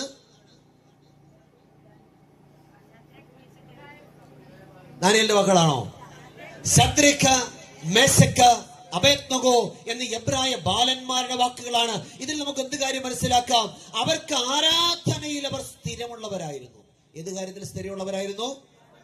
അല്ലാതെ നമ്മൾ ചില ആളുകൾ പറയുന്നതുകൊണ്ട് ഞങ്ങൾ അമേരിക്കയിൽ ചെല്ലുമ്പം ഞങ്ങൾ ഗൾഫിൽ ചെല്ലുമ്പോൾ വെള്ളിയാഴ്ച ആരാധിക്കും, ഇസ്രായേലിൽ ചെല്ലുമ്പോൾ ശനിയാഴ്ച ആരാധിക്കും, ഇന്ത്യ വരുമ്പോൾ വീണ്ടും ഞായറാഴ്ച ആരാധിക്കും. അങ്ങനെ അസ്ഥിരന്മാരല്ല, പിന്നെയോ ആരാധനയിൽ സ്ഥിരമുള്ളവരായിരിക്കണം. ദൈവത്തിന് സ്തോത്രം. അപ്പൊ നമ്മൾ ആരാധനയിൽ സ്ഥിരമുള്ളവരായിട്ട് മാറണം. സാക്ഷികളുടെ ഇത്ര വലിയൊരു സമൂഹം നമുക്ക് മുന്നേ കടന്നുപോയ ദൈവഭക്തന്മാരുടെ സമൂഹം നിൽക്കുന്നത് കൊണ്ട് സകല ഭാരവും മുറുകെ പറ്റുന്ന പാപവും വിട്ട് നമുക്ക് മുന്നിൽ വെച്ചിരിക്കുന്ന ഓട്ടം സ്ഥിരതയോടെ ഓടണം. 1, വിശ്വാസത്തിൽ സ്ഥിരമുള്ളവരായിട്ട് ഓടണം. 2, ആരാധനയിൽ സ്ഥിരമുള്ളവരായിട്ട് മാറണം. നമ്മൾ ഈ വായിച്ച വാക്യത്തിന്റെ പശ്ചാത്തലം പഠിക്കണമെങ്കിൽ ദാനിയേൽ പ്രവചനം 3-ാം അധ്യായം അതിന്റെ 1 മുതൽ 17 വരെയുള്ള വാക്യങ്ങൾ വായിക്കുമ്പോൾ നമുക്കറിയാം, നെബൂഖദ്നേസർ രാജാവ് പൊന്നുകൊണ്ട് ഒരു ബിംബമുണ്ടാക്കി. അല്ലെ, അതിന്റെ ഉയരം 60 മുഴവും വണ്ണം 6 മുഴവും. അവനതിനെ ബാബേൽ സംസ്ഥാനത്ത് ദൂര സമഭൂമിയിൽ നിർത്തി. എന്നിട്ട് രാജാവ് എന്ത് പറഞ്ഞു? നെബൂഖദ്നേസർ രാജാവ് പ്രധാന ദേശാധിപന്മാരും സ്ഥാനാപതിമാരും ദേശാധിപന്മാരും ന്യായാധിപന്മാരും ഭണ്ഡാര വിചാരകന്മാരും മന്ത്രിമാരും നഗരാധിപന്മാരും സകല സംസ്ഥാന പാലകന്മാരും നെബൂഖദ്നേസർ രാജാവ് നിർത്തിയ ബിംബത്തിന്റെ പ്രതിഷ്ഠയ്ക്ക് വന്നുകൂടി. എല്ലാവരും ഇതിന്റെ പ്രതിഷ്ഠയ്ക്കായിട്ട് വിളിച്ചു. അപ്പോൾ ഘോഷകർ ഉച്ചത്തിൽ വിളിച്ചു പറഞ്ഞൊരു കാര്യമുണ്ട്. എന്താണ്? എല്ലാ ദേശാധിപന്മാരും നഗരാധിപന്മാരും ഭണ്ഡാര വിചാരകന്മാരും സംസ്ഥാന പാലകന്മാരും മന്ത്രിമാരും നെബൂഖദ്നേസർ രാജാവ് നിർത്തിയ സ്വർണ്ണബിംബത്തെ വീണ് നമസ്കരിക്കണം. ആരെങ്കിലും വീണ് നമസ്കരിക്കാതിരുന്നാൽ അവനെ എരിയുന്ന തീച്ചൂളയിൽ ഇട്ട് കളയും. എന്നാൽ ബാബേൽ സംസ്ഥാനത്തെ കാര്യാദികൾക്ക് മേൽവിചാരകന്മാരായി നിയമിച്ചിരുന്ന ശദ്രക്ക്, മേശക്ക്, അബേദ്നെഗോ എന്നീ എബ്രായ ബാലന്മാർ രാജാവിനെ കൂട്ടാക്കിയില്ല. അപ്പൊ ഈ കൽദയർ അടുത്ത് വന്ന് രാജാവിനോട് പറയുകയാണ്, അങ്ങ് ബാബേൽ സംസ്ഥാനത്തെ കാര്യാദികൾക്ക് മേൽവിചാരകന്മാരായി നിയമിച്ചിരിക്കുന്ന ശദ്രക്കും മേശക്കും അബേദ്നെഗോവും രാജാവിനെ കൂട്ടാക്കുന്നില്ല. അപ്പോൾ രാജാവിന്റെ കോപം വർദ്ധിച്ചു. സദ്രക്കിനെയും മേശക്കിനെയും അബേദ്നെഗോവിനെ കൊണ്ടുവരുവാൻ കൽപ്പിച്ചു. എന്നിട്ട് രാജാവ് പറയാണ്, സദ്രക്കെ, മേശക്കെ, അബേദ്നെഗോവേ, നിങ്ങൾ എന്റെ ദേവന്മാരെ സേവിക്കുകയോ ഞാൻ നിർത്തിയ സ്വർണ്ണബിംബത്തെ നമസ്കരിക്കുകയോ ചെയ്യുന്നില്ല എന്നുള്ളത് നേർ തന്നെയോ? ഇപ്പോൾ കാഹളം, കുഴൽ, തമ്പുരു, വീണ, നാഗസ്വരം മുതലായ സകലവിധ വാദ്യനാദങ്ങൾ കേൾക്കുമ്പോൾ ആമേൻ, നിങ്ങൾ വീണ് ഞാൻ നിർത്തിയ സ്വർണ്ണബിംബത്തെ നമസ്കരിക്കണം. നമസ്കരിക്കാതെ ഇരുന്നാലോ ആ നാഴികയിൽ തന്നെ നിങ്ങളെ എരിയുന്ന തീച്ചൂളയിൽ ഇട്ട് കളയും. അപ്പോൾ ശദ്രക്കും മേശക്കും അബേദ്നെഗോവും പറഞ്ഞ മറുപടിയാണ് നമ്മൾ വായിച്ചത്. ഞങ്ങൾ സേവിക്കുന്ന ദൈവത്തിന് ഞങ്ങളെ വിടുവിപ്പാൻ കഴിയുമെങ്കിൽ അവിടുന്ന് ഞങ്ങളെ രാജാവിന്റെ കയ്യിൽ നിന്നും എരിയുന്ന തീച്ചൂളയിൽ നിന്നും വിടുവിക്കും. അല്ലെങ്കിലും ഞങ്ങൾ രാജാവിന്റെ ദേവന്മാരെ സേവിക്കയില്ല, രാജാവ് നിർത്തിയ സ്വർണ്ണബിംബത്തെ നമസ്കരിക്കുമില്ല എന്നറിഞ്ഞാലും എന്ന ആ ഉത്തരം പറഞ്ഞു. ഇപ്പൊ നമ്മൾ കാര്യം മനസ്സിലാക്കണം. ഇവിടെ ജീവിതത്തിന്റെ പ്രതികൂലം കടന്നു വന്നപ്പോൾ, ജീവിതത്തിൽ ആരാധനയെ സംബന്ധിച്ച് വലിയൊരു പ്രതിസന്ധി കടന്നു വന്നപ്പോൾ അവർ ആരാധന വിട്ടില്ല. പിന്നെയോ അവർ മനസ്സിലാക്കിയ ആരാധനയിൽ അവർ സ്ഥിരമുള്ളവരായിട്ടാ നിന്നു. ലോകത്തിൽ 2 തരം ആരാധനക്കാരാ ഉള്ളത്. എത്ര തരം ആരാധനക്കാരുണ്ട്? 2 തരം. എല്ലാം 2 തരമാണ്. ശ്രദ്ധിച്ചിട്ടുണ്ടോ? എല്ലാത്തിനും ബൈബിളിൽ എത്ര തരമുണ്ട്? എത്ര സഭകളുണ്ട് ബൈബിൾ പ്രകാരം? 2 അല്ല? ഏതൊക്കെയാണ്? ഒന്ന് വെളിപ്പാട് 12 പറയുന്ന സത്യസഭ, ഒന്ന് വെളിപ്പാട് 17 പറയുന്ന എതിർ ക്രിസ്തുവിന്റെ സഭ. അല്ലെ? 2 ഉള്ളൂ. അപ്പനുണ്ടായിരുന്ന പുത്രന്മാർ 2 അല്ലെ? ഒരുത്തൻ അപ്പന്റെ വാക്ക് കേട്ട് മുന്തിരിത്തോട്ടത്തിൽ പോയി വേല ചെയ്തു, ഒരുത്തൻ അപ്പന്റെ വാക്ക് കേട്ടില്ല. യേശുവിനോട് കൂടെ ക്രൂശിച്ച കള്ളന്മാർ 2. ഒരുത്തൻ യേശുവിനെ തള്ളിക്കളഞ്ഞ് രക്ഷ നഷ്ടമാക്കി, ഒരുത്തൻ യേശുവിനെ സ്വീകരിച്ച് രക്ഷയിലേക്ക് വന്നു. അവിടെയും 2. കർത്താവിന് വേണ്ടി കാത്തിരുന്ന കന്യകമാരുടെ കൂട്ടം 2. 5 പേർ ബുദ്ധിയുള്ളവരും 5 പേർ ബുദ്ധിയില്ലാത്തവരും. അവരും 2 കൂട്ടമാണ്. അല്ലെ? എല്ലാം 2 കൂട്ടമാ. ഇനി കർത്താവ് രണ്ടാമത് വരുമ്പോഴും ഈ ലോകത്തുള്ള മനുഷ്യവർഗത്തെ ആകമാനം എത്ര തരംതിരിക്കും? 2 ആയിട്ട്. അവിടുന്ന് അവരെ ഇടയൻ ചെമ്മരിയാടുകളെയും കോലാടുകളെയും എന്ന പോലെ വേർതിരിച്ച് ചെമ്മരിയാടുകളെ തന്റെ വലത്തും കോലാടുകളെ തന്റെ ഇടത്തും നിർത്തും. എന്നിട്ട് വലത്തുള്ളവരോട് പറയും, എന്റെ പിതാവിനാൽ അനുഗ്രഹിക്കപ്പെട്ടവരെ വരുവീൻ, ലോകസ്ഥാപനം മുതൽ നിങ്ങൾക്കായി ഒരുക്കിയിരിക്കുന്ന നീതിരാജ്യം അവകാശമാക്കിക്കൊള്ളുവേൻ. ഇടത്തുള്ളവരോട് എന്ത് പറയും? ശപിക്കപ്പെട്ടവരെ പിശാചിനും അവന്റെ ദൂതന്മാർക്കും ഒരുക്കിയിരിക്കുന്ന നിത്യാഗ്നിയിലേക്ക് പോകുവേൻ. 2 കൂട്ടരായിട്ട് ലോകത്തെ തിരിക്കും. ഇപ്പൊ ലോകത്തിൽ ആരാധനക്കാരും 2. ഒന്ന് സത്യ ആരാധനക്കാരും, 2 തെറ്റായ ആരാധനക്കാരും. 2 തരം ആരാധനക്കാരാണ്. ഒന്ന് സത്യം അനുസരിച്ച് ആരാധിക്കുന്നു, 2 കള്ളം അനുസരിച്ച് ആരാധിക്കുന്നവർ. ഇപ്പൊ നമ്മുടെ ഇടയിൽ എത്ര കൂട്ടരുണ്ട്? 2 ഉണ്ട്. ഒന്ന് സത്യം അനുസരിച്ച് ആരാധിക്കുന്നവർ, 2 കള്ളം അനുസരിച്ച് ആരാധിക്കുന്നവർ. അത് പറയുമ്പോൾ എന്റെ മനസ്സിലേക്ക് ഒരു സംഭവം ഓടിയെത്തിയാണ്. ഒരിക്കൽ സത്യം തനിക്കായിട്ട് കാത്തു നിൽക്കുന്ന ആളുകളുള്ള പട്ടണത്തിലേക്ക് പോകാനായിട്ട് തീരുമാനിച്ചു. എന്ന് പറഞ്ഞാൽ ഒരു പട്ടണത്തിൽ കുറെ ആളുകൾ സത്യത്തിന് വേണ്ടി കാത്തിരുന്നു. ഇവിടെ കോട്ടയം പട്ടണത്തില്, കോട്ടയം വടവാതൂർ പ്രദേശത്ത് ഉള്ള പട്ടണത്തില് കുറെ ആളുകൾ സത്യത്തിന് വേണ്ടി കാത്തിരുന്നു. അപ്പൊ സത്യം എന്ത് ചെയ്തു? അങ്ങോട്ട് പോകാനായിട്ട് തീരുമാനിച്ചു. സത്യം യാത്ര ചെയ്ത് പോകുമ്പോൾ വളരെ ചൂടുള്ള ഒരു ദിവസമായിരുന്നു. പൊടിപടലങ്ങൾ നിറഞ്ഞ ചൂടുള്ള ദിവസം, വളരെ ഉഷ്ണം. ഞാൻ ഇങ്ങോട്ട് ബസ്സിൽ വന്നപ്പോഴും വലിയ ചൂടായിരുന്നു. ഇവിടെ വന്നു കയറിയപ്പോഴും വല്ലാത്ത ചൂട്, ഇവിടെ നിൽക്കുമ്പോഴും നല്ല ചൂടുണ്ട്, വല്ലാത്ത ഉഷ്ണം. അപ്പൊ സത്യം യാത്ര ചെയ്ത് അങ്ങോട്ട് പോകുമ്പോൾ വല്ലാത്ത ചൂടും പരവേശവും ഉണ്ടായി. അങ്ങനെ പോകുമ്പോൾ കുറ്റിക്കാടുകളുള്ള ഒരു സ്ഥലത്ത് എത്തിയപ്പോൾ ഒരു മനോഹരമായ കുളം, നല്ല ചൂട് സമയത്ത് തണുത്ത വെള്ളമുള്ളൊരു ജലാശയം കണ്ടാലോ വളരെ സന്തോഷമാകും. അപ്പൊ സത്യം വിചാരിച്ചു, കൊള്ളാമല്ലോ, ഈ കുളത്തിലൊന്ന് മുങ്ങി കുളിച്ചിട്ട് പോയാൽ തന്റെ ക്ഷീണമെല്ലാം പമ്പ കടക്കും. അതുകൊണ്ട് സത്യം തന്റെ നിർമ്മലമായ വെള്ള വസ്ത്രങ്ങൾ അഴിച്ച് അടുത്തൊരു മരക്കൊമ്പിൽ തൂക്കിയിട്ടിട്ട് കുളത്തിലേക്ക് എടുത്തൊട്ട് ചാട്ടം, വെള്ളത്തിരിഞ്ഞിനെ മുങ്ങി കുളിക്കാൻ തുടങ്ങി. ഒരു കാര്യം മനസ്സിലാക്കണം, സത്യം എവിടെല്ലാം പോകുമോ അവിടെയെല്ലാം ആരും പോകും? കള്ളവും പോകും. ഞാൻ വായിച്ചൊരു കാര്യം ഇങ്ങനെയാണ്, സത്യം ഒരു സ്ഥലത്ത് പോകാൻ കാലെ ചെരുപ്പ് കെട്ടാൻ തുടങ്ങുമ്പോൾ കള്ളം 100 മൈൽ സഞ്ചരിച്ചിരിക്കും. പിടികിട്ടിയ പറഞ്ഞത്?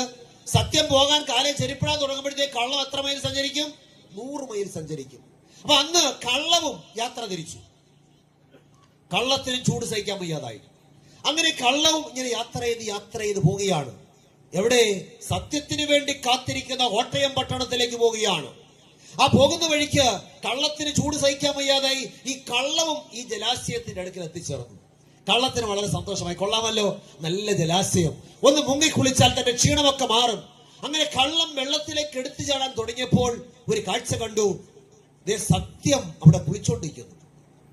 തന്നെയുമല്ല, സത്യത്തിന്റെ നിർമ്മലമായ വെള്ളവസ്ത്രങ്ങൾ ഒരു മരക്കൊമ്പിൽ തൂക്കിയിട്ടിരിക്കുന്നു. അതുകൊണ്ട് കള്ളം ഒരു കാര്യം തീരുമാനിച്ചു, താൻ എന്ന് കുളിക്കുന്നില്ല. എന്നിട്ടോ തന്റെ കീറിപ്പറിഞ്ഞ ചെളിപുരണ്ട അഴുക്ക് വസ്ത്രങ്ങൾ അഴിച്ച് അവിടെ നിലത്തിട്ടിട്ട് ഈ സത്യത്തിന്റെ നിർമ്മലമായ വസ്ത്രങ്ങൾ എടുത്ത് അണിഞ്ഞുകൊണ്ട് കള്ളം സത്യത്തിന് വേണ്ടി കാത്തു നിൽക്കുന്ന ജനങ്ങളുള്ള കോട്ടയം പട്ടണത്തിലേക്ക് പോയി. അങ്ങനെ കള്ളം യാത്ര ചെയ്ത് അവിടെ ചെന്നപ്പോൾ ഈ വെള്ളവസ്ത്രമൊക്കെ ധരിച്ചു വരുന്ന ആളിനെ കണ്ടപ്പോൾ കോട്ടയം പട്ടണത്തിലെ ആളുകൾ പറഞ്ഞു, യോ സഹോദരന്മാരെ, ദേ സത്യം വന്നിരിക്കുന്നു. നമ്മൾ കുറച്ചു നാളായിട്ട് കാത്തിരുന്ന സത്യം ദാ വന്നിരിക്കുന്നു. പട്ടണത്തിലെ പ്രായമായ അപ്പച്ചൻ പറഞ്ഞു, കുഞ്ഞുങ്ങളെ, ഇത് സത്യമല്ല, ഇത് കള്ളത്തിന്റെ വെള്ളവസ്ത്രം ധരിച്ച സത്യത്തിന്റെ വെള്ളവസ്ത്രം ധരിച്ച കള്ളമാണ്. പക്ഷെ ഭൂരിപക്ഷം പേരും അത് വിശ്വസിച്ചില്ല. അവർ കള്ളത്തെ സ്വീകരിച്ചു. ഇനി നമുക്ക് കുളിക്കടവിലേക്ക് പോകാം. മറ്റേ ആള് കുളി കഴിയുന്നതേ ഉള്ളൂ. ആര്? സത്യം. സത്യം ഇവിടെ കുളിച്ചോണ്ടിരിക്കുകയാണ്. സത്യം കുളിയൊക്കെ കഴിഞ്ഞ് കരയ്ക്ക് കയറി വസ്ത്രം എടുത്ത് അണിയാൻ നോക്കിയപ്പോൾ വസ്ത്രം കാണുന്നില്ല. മരക്കൊമ്പിലേക്ക് നോക്കിയ സത്യം ഞെട്ടിപ്പോയി. ഇവിടെയാണല്ലോ വസ്ത്രം തൂക്കിയിട്ടത്. സത്യം അവിടെ എല്ലാം പരതിയപ്പോൾ കാണാം, കീറിപ്പറിഞ്ഞ് മുഷിഞ്ഞ കള്ളത്തിന്റെ വസ്ത്രങ്ങൾ ഇവിടെ കിടക്കുന്നു. സത്യം ആകെ വിഷമിച്ചു. തനിക്ക് കള്ളം ചെയ്തതുപോലെ കള്ളത്തിന്റെ വസ്ത്രം എടുത്ത് എനിക്ക് അണിയാൻ പറ്റുന്നത്, ഞാൻ സത്യമാണ്, എനിക്ക് സത്യമായിട്ടുള്ളത് ചെയ്യാൻ പറ്റത്തുള്ളൂ, എനിക്ക് ഈ കള്ളത്തിന്റെ വസ്ത്രം അണിയാൻ പറ്റത്തില്ല. അതുകൊണ്ട് സത്യം ഒരു കാര്യം തീരുമാനിച്ചു, നഗ്നനായി തന്നെ കോട്ടയത്തേക്ക് പോകാം. അങ്ങനെ സത്യം നഗ്നനായിട്ട് കോട്ടയം പട്ടണത്തിലെത്തി. പട്ടണത്തിൽ എത്തിച്ചേർന്നപ്പോൾ ചെറിയ ഒരു കൂട്ടം ജനം, വലിയ കൂട്ടമെല്ലാം കള്ളത്തെ കയറി പിടിച്ചു. ആ വെള്ളയെല്ലാം അവിടെ കണ്ടപ്പോൾ അവർ വിചാരിച്ചു, ഏതാണ് ഇത് സത്യമാണെന്ന് വിചാരിച്ചിട്ട് അവർ കള്ളത്തെ സ്വീകരിച്ചപ്പോൾ ഒരു ചെറിയ കൂട്ടം ജനം, ആ പ്രായമായ അപ്പച്ചൻ വിളിച്ചു പറഞ്ഞു, oh dear people, here comes the truth, the naked truth. ഇതാ സത്യം വന്നെത്തിയിരിക്കുന്നു, നഗ്ന സത്യം. പക്ഷെ വളരെ ചുരുക്കം ആളുകളെ അത് സ്വീകരിക്കാൻ ഉണ്ടായിരുന്നുള്ളൂ. പ്രിയമുള്ളവരെ, ആരാധനയുടെ കാര്യത്തിലും ആമേൻ രാത്രികാലം ഞാൻ വിളിച്ചു പറയട്ടെ, സത്യത്തെ സ്വീകരിക്കുവാൻ ഒരു ചെറിയ വിഭാഗം മാത്രമേ ഉള്ളൂ. എല്ലാ കാലത്തും അങ്ങനെ തന്നെ. ആളുകൾ എന്നോട് കുറ്റം പറയാറുണ്ട്, ഞങ്ങളുടെ പള്ളിയിൽ 600 കുടുംബങ്ങൾ ഉണ്ട്. ചിലർ പറയും ഞങ്ങളുടെ പള്ളിയിൽ 1200 കുടുംബങ്ങളുണ്ട്. നിങ്ങളുടെ പള്ളിയിലോ? ഞാൻ പറയും 8 കുടുംബം, ചിലപ്പോ 8 പേരെ കാണത്തുള്ളൂ. അപ്പൊ അത് മോശമാണല്ലോ. ഇപ്പൊ ഞാൻ പറയും സഹോദരൻ, എല്ലാ കാലത്തും സത്യം അനുസരിക്കുന്ന കൂട്ടം എപ്പോഴും ചുരുക്കമാണ്. സത്യം ചുരുക്കമാണ്. നോഹയുടെ കാലത്ത് ഈ ലോകത്തുള്ള മിടുമിടുക്കന്മാർ, ഉന്നതന്മാർ, അന്നത്തെ മഹാപുരോഹിതന്മാർ, ശ്രേഷ്ഠന്മാർ, സമൂഹം മാനിച്ചിരുന്നവർ ഒക്കെ പെട്ടകത്തിന് പുറത്തു പോയപ്പോൾ പെട്ടകത്തിനകത്ത് 8 പേരെ ഉണ്ടായിരുന്നുള്ളൂ. സത്യം അനുസരിക്കുന്നവർ ചുരുക്കമാണ്. അതിന് ഞാൻ സാധാരണ ഉദാഹരണം പറയാറുള്ളത്, വഴിയരികില് ഒരു പട്ടി ചത്തു കിടന്നാൽ ലോകത്തിലുള്ള സകല മണിയനീച്ചകളും അവിടെ കൂടും. എന്തോ ഒരു ഇരപ്പും ബഹളവുമാണ്. പക്ഷെ റോസാപ്പൂ ഒരു സ്ഥലത്ത് പൂത്തു നിന്നാലോ 1-2 വണ്ടുകളും ചെറിയ 3-4 തേനീച്ചകളും ഒക്കെ ഇങ്ങനെ അതിന് വട്ടം പറക്കും. ലോകത്തുള്ള സകല മണിയനീച്ചയും കൂടുന്നതല്ല സത്യാരാധന, പിന്നെയോ അത് ദൈവത്തിന്റെ വചനത്തിന്റെ വ്യവസ്ഥ പ്രകാരമുള്ള ആരാധനയാണ്. അപ്പൊ വചനം പറയുന്നു, നാം ആരാധനയിൽ സ്ഥിരതയുള്ളവരായിട്ട് മാറണം. എന്റെ ചോദ്യം, എന്താണ് ആരാധന? എന്താണ് ആരാധന? നമ്മളിങ്ങനെ വന്ന് അനങ്ങാതെ കുത്തിയിരിക്കുന്നൊന്നും അല്ല ആരാധന കേട്ടോ. ആരാധനയിൽ പാട്ടുണ്ട്, ആരാധനയിൽ സ്തോത്രമുണ്ട്, ആരാധനയിൽ സ്തുതിയുണ്ട്, ആരാധനയിൽ അവൻ വേദപുസ്തകം പരിശോധിച്ചാൽ വിശുദ്ധ വേദപുസ്തകത്തിൽ സങ്കീർത്തനങ്ങൾ മുഴുവൻ ആരാധനയുടെ ആരവമാണ്. ഹല്ലേലൂയ. പോരാ. ഹല്ലേലൂയ. ദൈവത്തിന് സ്തോത്രം. പെരുവെള്ളത്തിന്റെ ഇരച്ചിൽ പോലെ, തകർത്ത ഇടിമുഴക്കം പോലെ ദൈവത്തെ ആരാധിക്കുന്ന ആമേൻ ദൈവദാസന്മാർ, ദൈവത്തിന്റെ ഭക്തന്മാർ, ദൈവത്തെ ആരാധിക്കുന്ന ആരാധനയുടെ ആരവമാണ് സങ്കീർത്തനം മുഴുവൻ. നമ്മൾ വെറുതെ വന്ന് കൈ കെട്ടി കുത്തിയിരുന്നിട്ട് പോന്നെയല്ല.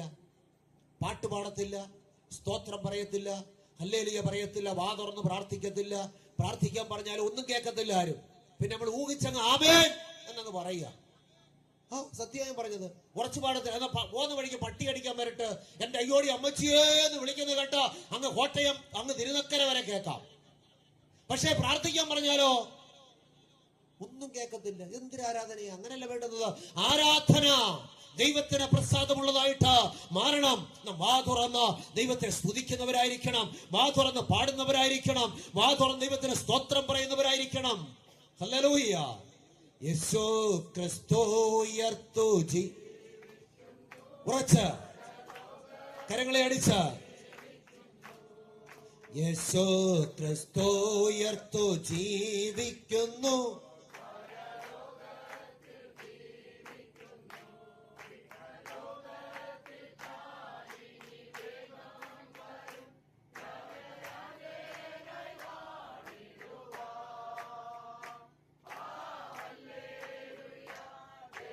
ഹല്ലേലൂയ. യേശു കർത്താവ് ജീവിക്കുന്നു. ഹല്ലേലൂയ. ജയം ഹല്ലേലൂയ. യേശു കർത്താവ് ജീവിക്കുന്നു. ഹല്ലേലൂയ. യേശു കർത്താവ് ജീവിക്കുന്നു. നമ്മുടെ കർത്താവ് ജീവിക്കുന്ന കർത്താവാണ്. ഈ കർത്താവിനെ ആരാധിക്കുന്നതിൽ സ്ഥിരതയുള്ളവരായിട്ട് മാറണം. വർഷിപ്പ് ഈസ് എന്താ ആരാധന എന്ന് പറഞ്ഞാൽ adoration that properly mark the relationship of created beings to their creator. അതായത് സൃഷ്ടിതാവായ ദൈവത്തിന്റെ മുമ്പാകെയുള്ള സൃഷ്ടിയുടെ സാഷ്ടാംഗ പ്രണാമമാണ് ആരാധന. എന്താ ആരാധന? സൃഷ്ടിതാവായ ദൈവത്തിന്റെ മുമ്പാകെയുള്ള സൃഷ്ടിയുടെ സാഷ്ടാംഗ പ്രണാമമാണ് ആരാധന. Worship is the outward expression of the inward feeling of a person. ഒരുവന്റെ ഉള്ളിലുള്ള സ്നേഹവും ബഹുമാനവും ഭക്തിയും സ്തുതികളായും സ്തോത്രങ്ങളായും പുറത്തേക്ക് വരുന്നതാണ് ആരാധന. അപ്പൊ ആരാധനയിൽ സ്തുതിയും സ്തോത്രവും ഒക്കെ എന്ത് ചെയ്യണം? വരണം. ദൈവത്തിന് സ്തോത്രം അല്ലേ? ദൈവത്തിന് സ്തോത്രം. ദൈവത്തെ ആരാധിക്കണം. നമ്മള് വീട്ടില് എല്ലാ ദിവസവും ചോറ് വെക്കാറുണ്ട്. ചോറ് വെക്കാറുണ്ടോ? എങ്ങനെയാ ചോറ് വെക്കുന്നത്? ഒരു മൺകലം അല്ലെങ്കിൽ അലൂമിനിയം കലം എടുത്ത് എന്ത് ചെയ്യും? വെള്ളം ഒഴിച്ചടപ്പിൽ വെക്കും അല്ലേ? എന്നിട്ട് അതിനകത്ത് വെള്ളം ഒഴിക്കും. എന്നിട്ട് എന്ത് ചെയ്യും? അരി കഴുകി അതിനകത്ത്, എന്നിട്ട് അടിയിൽ എന്ത് കൊടുക്കും? ആദ്യം ഒന്നും അനക്കമൊന്നും കാണത്തില്ല. തീ ഇങ്ങനെ കത്തി കത്തി കത്തി വരുന്തോറും പതുക്കെ ആ കലത്തിന്റെ അടപ്പ് സ്തോത്രം സ്തോത്രം സ്തോത്രം സ്തോത്രം കുറച്ച് കഴിയുമ്പോ ഹല്ലേലൂയ തളച്ച് തൂവി. നോക്കി, അതെന്താ കാരണം? അടിയിൽ എന്തുണ്ട്? അതാ കുഴപ്പം. നോക്കിയേ, ഈ ഉള്ളിൽ തീയുണ്ടെങ്കിൽ, നമ്മുടെ ഉള്ളിൽ പരിശുദ്ധാത്മാവിന്റെ തീയുണ്ടെങ്കിൽ അറിയാതെ എന്ത് ചെയ്യും? സ്തുതികളും സ്തോത്രങ്ങളും പുറത്തേക്ക് വരും. ദൈവത്തിന് സ്തോത്രം. ഉള്ളിൽ തീ വേണം. നമ്മൾ ഉറങ്ങിയും മയങ്ങിയും തീ കെട്ടുപോകരുത്. തീ കെട്ടുപോകരുത്. പരിശുദ്ധാത്മാവിന്റെ തീയ നമ്മുടെ ഉള്ളിൽ കത്തണം. നമ്മൾ തീഷ്ണതയുള്ളവരായിട്ട് മാറണം. ആത്മാവിൽ സ്ഥിരതയുള്ളവരായിട്ട് മാറണം. ആരാധനയിൽ സ്ഥിരതയുള്ളവരായിട്ട് മാറണം. ആരാധന അത് ജീവനുള്ള ആരാധനയായിട്ട് മാറണം. ദൈവത്തിന് സ്തോത്രം. സ്വർഗീയ ആരാധന ശ്രദ്ധിച്ചിട്ടുണ്ടോ? യെശയ്യാ പ്രവാചകന്റെ പുസ്തകം 6-ാം അധ്യായം 1 മുതലുള്ള വാക്യങ്ങൾ വായിക്കുമ്പോൾ, യെശയ്യാ പ്രവചനം 6-ാം അധ്യായം 1 മുതൽ, ഉസ്സിയ രാജാവ് മരിച്ച ആണ്ടിൽ കർത്താവ് ഉയർന്നും പൊങ്ങിയുമുള്ള അവിടുത്തെ വസ്ത്രത്തിന്റെ വിളിമ്പുകൾ സാറാപ്പുകൾ അവിടുത്തേക്ക് ചുറ്റും ഓരോരുത്തന് രണ്ടുകൊണ്ട്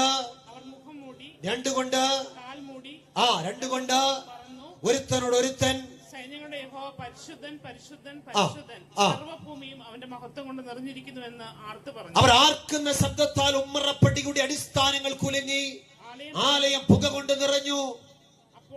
അപ്പോൾ ഞാൻ എനിക്ക് അയ്യോ കഷ്ടം, ഞാൻ നശിച്ചു, ഞാൻ ശുദ്ധിയില്ലാത്ത അധരമുള്ള ഒരു മനുഷ്യൻ, ശുദ്ധിയില്ലാത്ത അധരങ്ങളുള്ള ജനത്തിന്റെ നടുവിൽ വസിക്കുന്നു. എന്റെ കണ്ണ് സൈന്യങ്ങളുടെ യഹോവയായ രാജാവിനെ കണ്ടുവല്ലോ എന്ന് ഓ ദൈവത്തിന് സ്തോത്രം. അപ്പൊ സ്വർഗീയ ആരാധന അവിടെ എന്താ കാണുന്നത്? സാറാഫുകൾ ദൈവത്തെ ആരാധിക്കുന്നു. എങ്ങനെ ആരാധിക്കുന്നത്? അവർക്ക് 6 ചിറകുണ്ട്, 2 കൊണ്ട് പാദം മൂടി എന്ന് പറഞ്ഞാൽ അവന്റെ സകല ഒരശുദ്ധിയും ദൈവസനിൽ വെളിപ്പെടാൻ പാടില്ല. 2 കൊണ്ട് പാദം മൂടി, 2 കൊണ്ട് മുഖം മൂടി. കാരണം ദൈവ തേജസ്സിന്റെ മുമ്പില് ഒരു മാലാഖമാർക്ക് നിൽക്കാൻ സാധ്യമല്ല. അതുകൊണ്ട് മുഖം മൂടി, 2 കൊണ്ട് പറന്നു. എന്നിട്ട് എന്താ അവരെ ആരാധിക്കുന്നത്? സൈന്യങ്ങളുടെ യഹോവ പരിശുദ്ധൻ, പരിശുദ്ധൻ, പരിശുദ്ധൻ എന്ന് ആർത്തു പറഞ്ഞു. എങ്ങനെ പറഞ്ഞു? അല്ലെ, നമ്മൾ പാടുമല്ലോ, ആർത്തു പാടി ഞാൻ. പക്ഷെ ആർപ്പൊന്നും അതിനകത്ത് ആരും കേൾക്കത്തുമില്ല. ശ്രദ്ധിച്ചിട്ടില്ലേ? നമ്മള് ആർത്ത് പാടിയെന്നാ പാടുന്നത്, പക്ഷെ ആർപ്പൊന്നും ഇല്ല. അത് പോരാ. ആർത്തു പാടിയവർ എന്ത് ചെയ്തു? ദൈവത്തെ ആരാധിച്ചു. ദൈവത്തിന് സ്തോത്രം. അപ്പൊ നമ്മുടെ ആരാധന സ്ഥിരമുള്ള ആരാധനയാകണം. അത് ദൈവവചനത്തിന്റെ വ്യവസ്ഥ പ്രകാരം ആരാധിക്കണം. അപ്പൊ ദൈവവചനത്തിന് ഒരു വ്യവസ്ഥയുണ്ട്. വായിക്കാം യോഹന്നാന്റെ സുവിശേഷം 4-ാം അധ്യായം 24-ാമത്തെ വാക്യം. എന്താ വ്യവസ്ഥയാണ് ദൈവവചനത്തിൽ ആരാധനയ്ക്കുള്ളത്? യോഹന്നാൻ 4:24. ദൈവം ആത്മാവാകുന്നു, അവനെ നമസ്കരിക്കുന്നവർ ആത്മാവിലും സത്യത്തിലും നമസ്കരിക്കണം.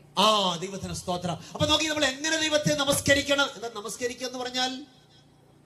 വർഷിപ്പ്, ആരാധിക്കുക, നമസ്കരിക്കുക, ആരാധിക്കുക. അപ്പൊ ദൈവം ആത്മാവാകുന്നു.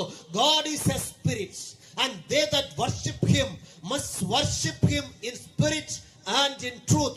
ദൈവത്തെ ആരാധിക്കുന്നവർ ആത്മാവിലും സത്യത്തിലും ആരാധിക്കണം. അപ്പൊ നമ്മുടെ ആരാധന എങ്ങനെയുള്ളതായിരിക്കണം? ആത്മാവിലും സത്യത്തിലും. എന്താണ് ഈ സത്യത്തിലുള്ള ആരാധന?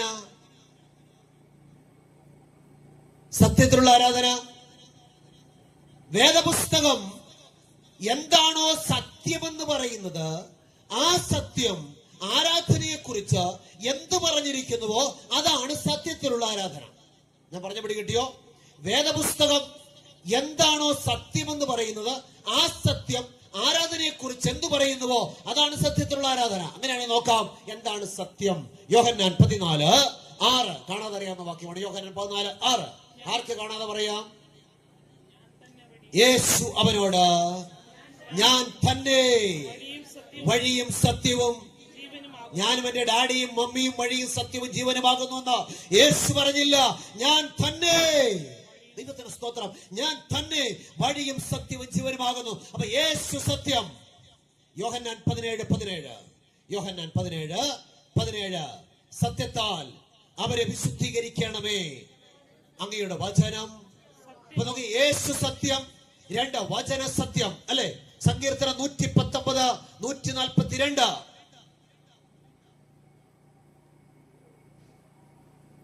അങ്ങയുടെ നീതി ശാശ്വത നീതിയും അപ്പൊ വേദപുസ്തകം പരിശോധിച്ചാൽ, ഞാൻ പരിശോധിച്ചപ്പോൾ ഈ കൺകോർഡൻസ് ഒക്കെ എടുത്ത് വെച്ചാൽ നോക്കി ഈ വേദപുസ്തകം സത്യം എന്ന് പറയുന്ന കാര്യങ്ങൾ എന്തൊക്കെ ഉണ്ട്. ഞാൻ പ്രധാനമായിട്ട് വേദപുസ്തകം പരിശോധിച്ച 3 കാര്യങ്ങൾ കണ്ടെത്തി. 1 യേശു സത്യം, 2 വചനം സത്യം, 3 ന്യായപ്രമാണം സത്യം. അപ്പൊ സത്യം എന്ന് പറയുന്ന പ്രധാനപ്പെട്ട 3 കാര്യങ്ങളാണ് ഉള്ളത്. 1 യേശു സത്യമാണ്, 2 വചനം സത്യമാണ്, 3 ന്യായപ്രമാണ സത്യമാണ്. അങ്ങനെയാണെങ്കിൽ യേശുവാകുന്ന സത്യവും തിരുവചനമാകുന്ന സത്യവും ന്യായപ്രമാണമാകുന്ന സത്യവും ആരാധനയെ കുറിച്ച് എന്ത് പറഞ്ഞിരിക്കുന്നുവോ അതാണ് സത്യത്തിലുള്ള ആരാധന. പിടികിട്ടോ ഞാൻ പറഞ്ഞത്? യേശു ക്രിസ്തുവാകുന്ന സത്യം, ദൈവവചനമാകുന്ന സത്യം, ന്യായപ്രമാണമാകുന്ന സത്യം, ആരാധനയെ കുറിച്ച് എന്ത് പറഞ്ഞിരിക്കുന്നുവോ അതാണ് സത്യത്തിലുള്ള ആരാധന. അങ്ങനെയാണെങ്കിൽ നോക്കാം, യേശുവാകുന്ന സത്യം ആരാധനയെ കുറിച്ച് എന്ത് പറഞ്ഞു? ഉൽപ്പത്തി പുസ്തകം 2-ാം അധ്യായം 1 മുതൽ 3 വരെയുള്ള വാക്യം. ഉൽപ്പത്തി 2:1 മുതൽ 3 വരെ. ഇങ്ങനെ ആകാശവും ഭൂമിയും അവയിലുള്ള ചരാചരങ്ങളൊക്കെയും തികഞ്ഞു. താൻ ചെയ്ത പ്രവൃത്തിയൊക്കെയും ദൈവം തീർത്ത ശേഷം താൻ ചെയ്ത സകല പ്രവൃത്തിയിൽ നിന്നും 7-ാം ദിവസം നിവൃത്തനായി. താൻ സൃഷ്ടിച്ചുണ്ടാക്കിയ സകല പ്രവൃത്തിയിൽ നിന്നും അന്ന് നിവൃത്തനായതുകൊണ്ട് ദൈവം 7-ാം ദിവസത്തെ അനുഗ്രഹിച്ച് ശുദ്ധീകരിച്ചു. ദൈവത്തിന് സ്തോത്രം. അപ്പൊ നോക്കി, ഇവിടെ വചനം പറയുകയാണ്, ഇങ്ങനെ ആകാശവും ഭൂമിയും അവയിലുള്ള ചരാചരങ്ങളൊക്കെയും തികഞ്ഞു. താൻ ചെയ്ത പ്രവൃത്തിയൊക്കെയും ദൈവം തീർത്ത ശേഷം താൻ ചെയ്ത സകല പ്രവൃത്തിയിൽ നിന്നും 7-ാം ദിവസം നിവർത്തനായി. താൻ സൃഷ്ടിച്ചുണ്ടാക്കിയ സകല പ്രവൃത്തിയിൽ നിന്നും അന്ന് നിവർത്തനായതുകൊണ്ട് ദൈവം 7-ാം ദിവസത്തെ അനുഗ്രഹിച്ച് ശുദ്ധീകരിച്ചു. അപ്പൊ യേശു ക്രിസ്തുവാകുന്ന സത്യം ആരാധനയെ കുറിച്ച് പറയുന്നു. ആഴ്ചവട്ടത്തിന്റെ 7-ാം ദിവസം വിശുദ്ധമാകുന്നു. മത്തായിയുടെ സുവിശേഷം വായിക്കാം. മത്തായിയുടെ സുവിശേഷം അതിന്റെ 12-ാം അധ്യായം 8-ാമത്തെ വാക്യം. മനുഷ്യപുത്രനോ ശബ്ബത്തിന് കർത്താവാകുന്നു. ശബ്ബത്തിന് 7-ാം ദിവസത്തെ അനുഗ്രഹിച്ച ശുദ്ധീകരിച്ച കർത്താവ് പറയുകയാണ്, മനുഷ്യപുത്രൻ ശബ്ബത്തിന് കർത്താവാകുന്നു. എന്നതിന്റെ അർത്ഥം എന്താ? He is the creator of the Sabbath, seventh day of the week. ആഴ്ചവട്ടത്തിന്റെ 7-ാം ദിവസത്തെ ആരാധനയ്ക്കായിട്ട് മനുഷ്യവർഗത്തിന് വേർതിരിച്ചു തന്ന ദൈവം തമ്പുരാൻ പറയുന്നു, ഞാൻ ശബത്തിന്റെ കർത്താവാണ്. I am the creator of the Sabbath. ഞാനാണ് ഇതിന്റെ സൃഷ്ടിതാവ്. എല്ലാത്തിന്റെ സൃഷ്ടിതാവ് ആരാ? പിതാവാണോ, പുത്രനാണോ, പരിശുദ്ധാത്മാവാണോ? ചുമ്മാ രാത്രി കുഴപ്പിക്കല്ലേ പാസ്റ്ററെ. ആരാ എല്ലാം സൃഷ്ടിച്ചത്? പുത്രൻ ആണോ? ആണ്. കൊലോസ്യ ലേഖനം 1-ാം അധ്യായം വായിക്കേണ്ട, ഇങ്ങോട്ട് ശ്രദ്ധിച്ചാൽ മതി. 15 മുതലുള്ള വാക്യങ്ങൾ. സ്വർഗത്തിലുള്ളതും ഭൂമിയിലുള്ളതും ദൃശ്യമായതും അദൃശ്യമായതും, സിംഹാസനങ്ങളാകട്ടെ, വാഴ്ചകളാകട്ടെ, അധികാരങ്ങളാകട്ടെ, കർത്തൃത്വങ്ങളാകട്ടെ, സകലവും അവിടുന്ന് മുഖാന്തരം സൃഷ്ടിക്കപ്പെട്ടു. സകലവും അവിടുന്ന് മുഖാന്തരവും അവിടുത്തെ കായിട്ട് സൃഷ്ടിക്കപ്പെട്ടിരിക്കുന്നു. അവിടുന്ന് സകലത്തിനും മുമ്പെയുള്ളവൻ, അവിടുന്ന് സകലത്തിനും ആധാരമായിരിക്കുന്നു. അവിടുന്ന് സഭയെന്ന ശരീരത്തിന്റെ തലയുമാകുന്നു. സകലത്തിലും താൻ മുമ്പനാകേണ്ടതിന് അവിടുന്ന് ആരംഭവും മരിച്ചവരുടെ ഇടയിൽ നിന്ന് ആദ്യനായി എഴുന്നേറ്റവനുമാകുന്നു. ആര്? സഭയെന്ന ശരീരത്തിന്റെ തല കർത്താവായ യേശു ക്രിസ്തു. അപ്പൊ എല്ലാം ആര് മുഖാന്തരം സൃഷ്ടിക്കപ്പെട്ടു? ഇതിന്റെ എല്ലാറ്റിന്റെ സൃഷ്ടാവ് ആരാണെന്ന് ചോദിച്ചു കഴിഞ്ഞാൽ പിതാവും പുത്രനും പരിശുദ്ധാത്മാവുമാകുന്ന ദൈവം എന്ന് പറഞ്ഞാൽ ഞാൻ ഇങ്ങനെ പറയും, പിതാവായ ദൈവത്തിന്റെ കൽപ്പനയാൽ കർത്താവായ യേശു ക്രിസ്തു പരിശുദ്ധാത്മാവിന്റെ ശക്തിയാൽ ഈ അഖിലാണ്ടത്തെ മുഴുവൻ ഉണ്ടാക്കി. നല്ല നിർവചനം അല്ലേ? ഞാൻ ഇതിനെ കുറിച്ചൊന്ന് പഠിച്ചു നോക്കിയപ്പോൾ പിതാവായ ദൈവത്തിന്റെ കൽപ്പനയാൽ പുത്രനായ യേശു ക്രിസ്തു പരിശുദ്ധാത്മാവിന്റെ ശക്തിയാൽ ഈ അഖിലാണ്ടത്തെ മുഴുവൻ ഉളവാക്കി. എങ്ങനെ അറിയാം? ഉൽപ്പത്തി പുസ്തകം 1-ാം അധ്യായം തുടങ്ങുന്നത് എങ്ങനെയാണ്? ആദിയിൽ ദൈവം ആകാശവും ഭൂമിയും സൃഷ്ടിച്ചു. അവിടെ പിതാവും പുത്രനും പരിശുദ്ധാത്മാവും ഉണ്ടോ? ആദിയിൽ ദൈവം. അവിടെ നമുക്ക് സംശയം. ഈ ദൈവം എന്ന പദത്തിന് മൂലഭാഷയിൽ കൊടുത്തിരിക്കുന്ന പദം എലോഹീം എന്ന പദമാണ്. അതിന്റെ അർത്ഥം ശക്തന്മാർ എന്നാണ്. അതുകൊണ്ട് നമ്മൾ ഉൽപ്പത്തി പുസ്തകം താഴ്ത്ത് വായിക്കുമ്പോൾ, വരുവീൻ നാം നമ്മുടെ സ്വരൂപത്തിൽ നമ്മുടെ സാദൃശ്യപ്രകാരം മനുഷ്യനെ ഉണ്ടാക്കുക, വരുവീൻ നാം ഇറങ്ങിച്ചെന്ന. അവിടെ പിതാവും പുത്രനും പരിശുദ്ധാത്മാവുമാകുന്ന ഏക ദൈവം, അവൻ ഈ അഖിലാണ്ടത്തെ മുഴുവൻ ഉളവാക്കി. അവിടുന്ന് സകലത്തിന്റെ സൃഷ്ടിതാവാണ്. ഈ ദൈവം പറയുന്നു, I am the Lord of the Sabbath. അപ്പൊ നോക്കിക്കേ, വേദപുസ്തകം സത്യമെന്ന് പറയുന്നത് ഒന്ന് യേശു ക്രിസ്തു. ആ യേശു പറയുന്നു, അവിടുന്ന് 7-ാം ദിവസത്തെ ആരാധനയ്ക്ക് അനുഗ്രഹിച്ച് തന്ന ദൈവമാണ്. പിന്നെ പറയുകയാണ്, അവിടുന്ന് സകലത്തിന്റെ സൃഷ്ടിതാവാണ്. പിന്നെ പറയുന്നു, അവിടുന്ന് ആ വിശുദ്ധ ദിവസത്തിൽ ആരാധിച്ച ദൈവമാണ്. ലൂക്കോസ് 4:16 കാണാതെ പറയാമോ? അവിടുന്ന് വളർന്ന നസ്രത്തിൽ വന്നു, ശബത്തിൽ തന്റെ പതിവ് പോലെ ദൈവാലയത്തിൽ ചെന്ന് വായ്പാൻ എഴുന്നേറ്റ് നിന്നു. അപ്പൊ യേശു ക്രിസ്തുവാകുന്ന സത്യം ആരാധനയെ കുറിച്ച് എന്ത് പറയുന്നു? ആഴ്ചവട്ടത്തിന്റെ 7-ാം ദിവസമാകുന്ന വിശുദ്ധ ശബത്തിൽ ദൈവത്തെ ആരാധിക്കണം. ഇനി തിരുവചനമാകുന്ന സത്യമോ? തിരുവചനമാകുന്ന സത്യം പരിശോധിച്ചാൽ, വിശുദ്ധ വേദപുസ്തകത്തിനെ 66 പുസ്തകങ്ങൾ പരിശോധിച്ചാൽ, ഉൽപ്പത്തി മുതൽ വെളിപ്പാട് വരെയുള്ള 66 പുസ്തകങ്ങളിലും ആഴ്ചവട്ടത്തിന്റെ 7-ാം ദിവസമാകുന്ന ശനിയാഴ്ചയായ വിശുദ്ധ ശബത്തിലുള്ള ആരാധനയെ കുറിച്ചല്ലാതെ മറ്റൊരു ആരാധനയെ കുറിച്ച് വേദപുസ്തകം പറയുന്നില്ല. ഞാൻ വായിച്ചിട്ടില്ല. ഞാൻ വേദപുസ്തകം പല ആവർത്തി വായിച്ചിട്ടുണ്ട്. പക്ഷെ അവിടെ എങ്ങും ആഴ്ചവട്ടത്തിന്റെ 7-ാം ദിവസമാകുന്ന ശനിയാഴ്ചയായ വിശുദ്ധ ശബത്തിലുള്ള ആരാധനയെ കുറിച്ചല്ലാതെ മറ്റൊരു ആരാധനയെ കുറിച്ച് തിരുവചനം പറയുന്നില്ല. ദൈവത്തിന് സ്തോത്രം. ഇനി നമ്മള് വേദപുസ്തകത്തിൽ അവസാനത്തെ പുസ്തകമായ വെളിപ്പാട് പുസ്തകം, ഏത് പുസ്തകമാണ്? വെളിപ്പാട്. ചില ആളുകൾ വെളിവില്ലാതെ വെളിപാട് പുസ്തകം ഒന്ന് അത് കേൾക്കാനാണ് ഞാൻ പറഞ്ഞത്. നമ്മൾ വെളിപ്പാട് പുസ്തകം അല്ലെ, നമ്മൾ പല വെളിവുകേടുകളും പറയാറുണ്ട് അല്ലെ, നമ്മൾ തന്നെ ചില വെളിവുകേട് പറയാറുണ്ട്. യേശു ദേവാലയത്തിൽ പോയി, ഞാൻ വായിച്ചിട്ടില്ല.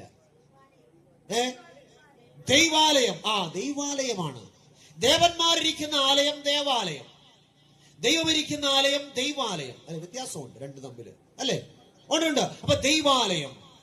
അപ്പൊ നോക്കി, ഇവിടെ നാം തിരുവചനം പഠിക്കുമ്പോൾ എന്താണ്? വിശുദ്ധ വേദപുസ്തകത്തില് വെളിപ്പാട് പ്രവചനത്തിൽ അവസാനത്തെ അധ്യായം 21 വായിക്കുമ്പോൾ ഞാൻ പുതിയ ആകാശവും പുതിയ ഭൂമിയും കണ്ടു അല്ലെ. ഈ പുതിയ ആകാശത്തിലും പുതിയ ഭൂമിയിലും ആരാധനയുണ്ട് സ്വർഗത്തിൽ.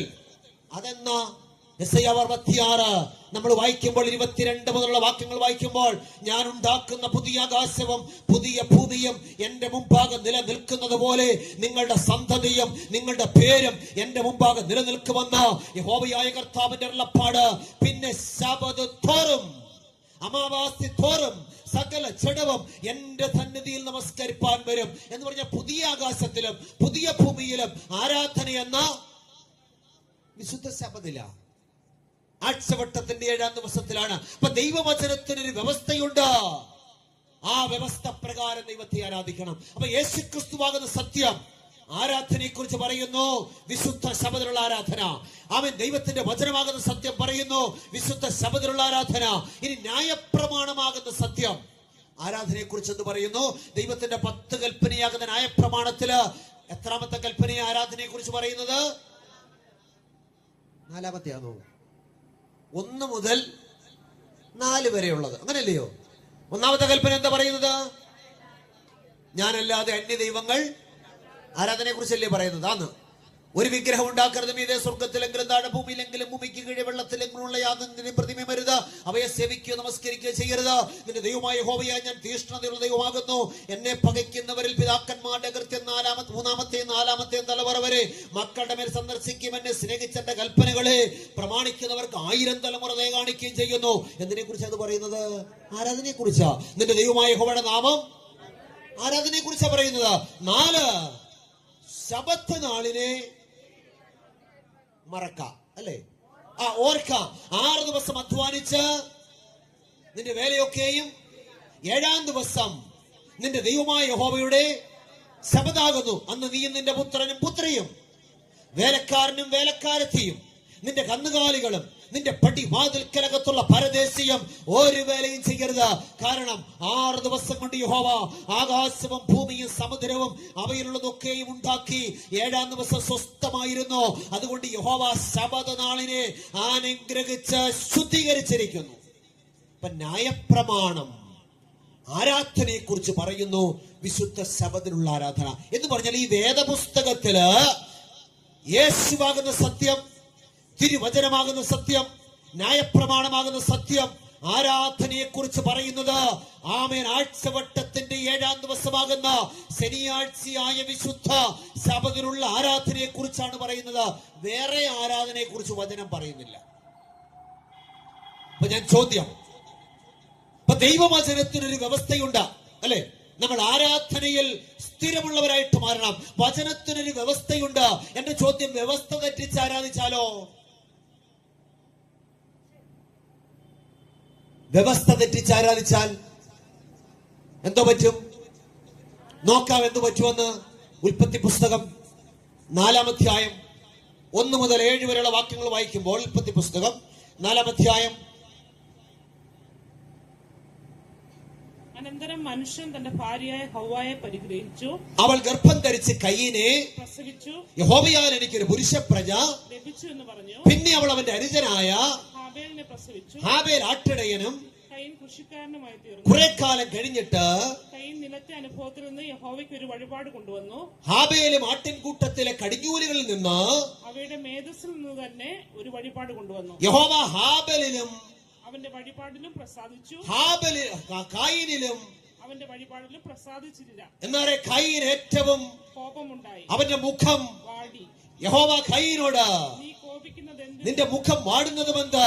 നീ നന്മ ചെയ്യുന്നുവെങ്കിൽ പ്രസാദം ഉണ്ടാകില്ലയോ? നീ നന്മ ചെയ്യുന്നില്ലെങ്കിലോ പാപം വാതിൽക്കൽ കിടക്കുന്നു, അതിന്റെ ആഗ്രഹം നിങ്കലേക്കാകുന്നു, നീയോ അതിനെ കീഴടക്കണമെന്ന് അപ്പൊ നമ്മൾ രണ്ടും കൂടെ ചേർന്ന സിസ്റ്ററെ വായിച്ചത്. ദൈവത്തിന് സ്തോത്രം. സിസ്റ്റർ നന്നായിട്ട് വായിക്കുന്നുണ്ട്. പേരെന്താണ്?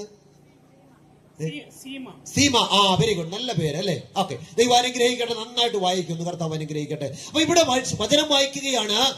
അനന്തരം മനുഷ്യൻ തന്റെ ഭാര്യയായ ഹൗവയെ പരിഗ്രഹിച്ചു, അവൾ ഗർഭം ധരിച്ചൊരു മകനെ പ്രസവിച്ചു. അല്ലെ, കയീനെ പ്രസവിച്ചെന്ന് എഴുതിയേക്കുന്നത്.